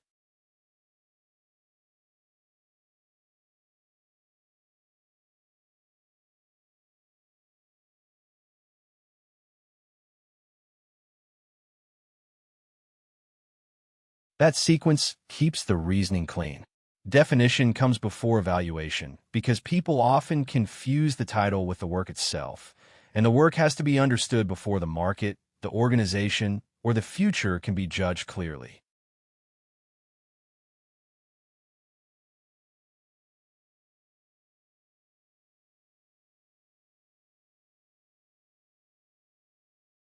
A broad search strategy works better than relying on one exact title.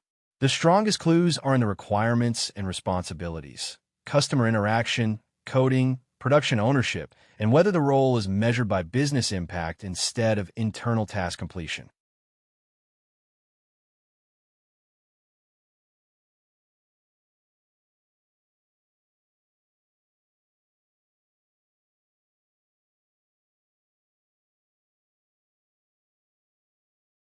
That skepticism matters because two roles can sound similar while being very different in practice. One may be true embedded engineering with production responsibility, while another is closer to pre-sales with technical polish.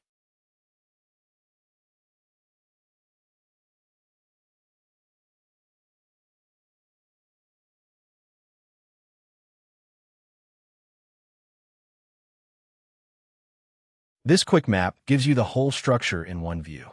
It is a reminder that the book moves from the meaning of the role to the work, to the organization, to the career path, and then to the future.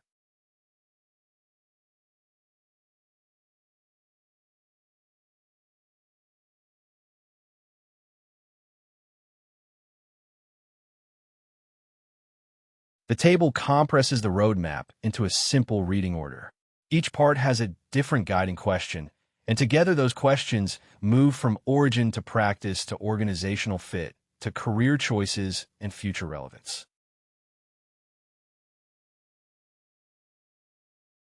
That set of questions is the practical test for every role description you read. It forces you to look past labels and examine scope, responsibility, and the way value is actually measured.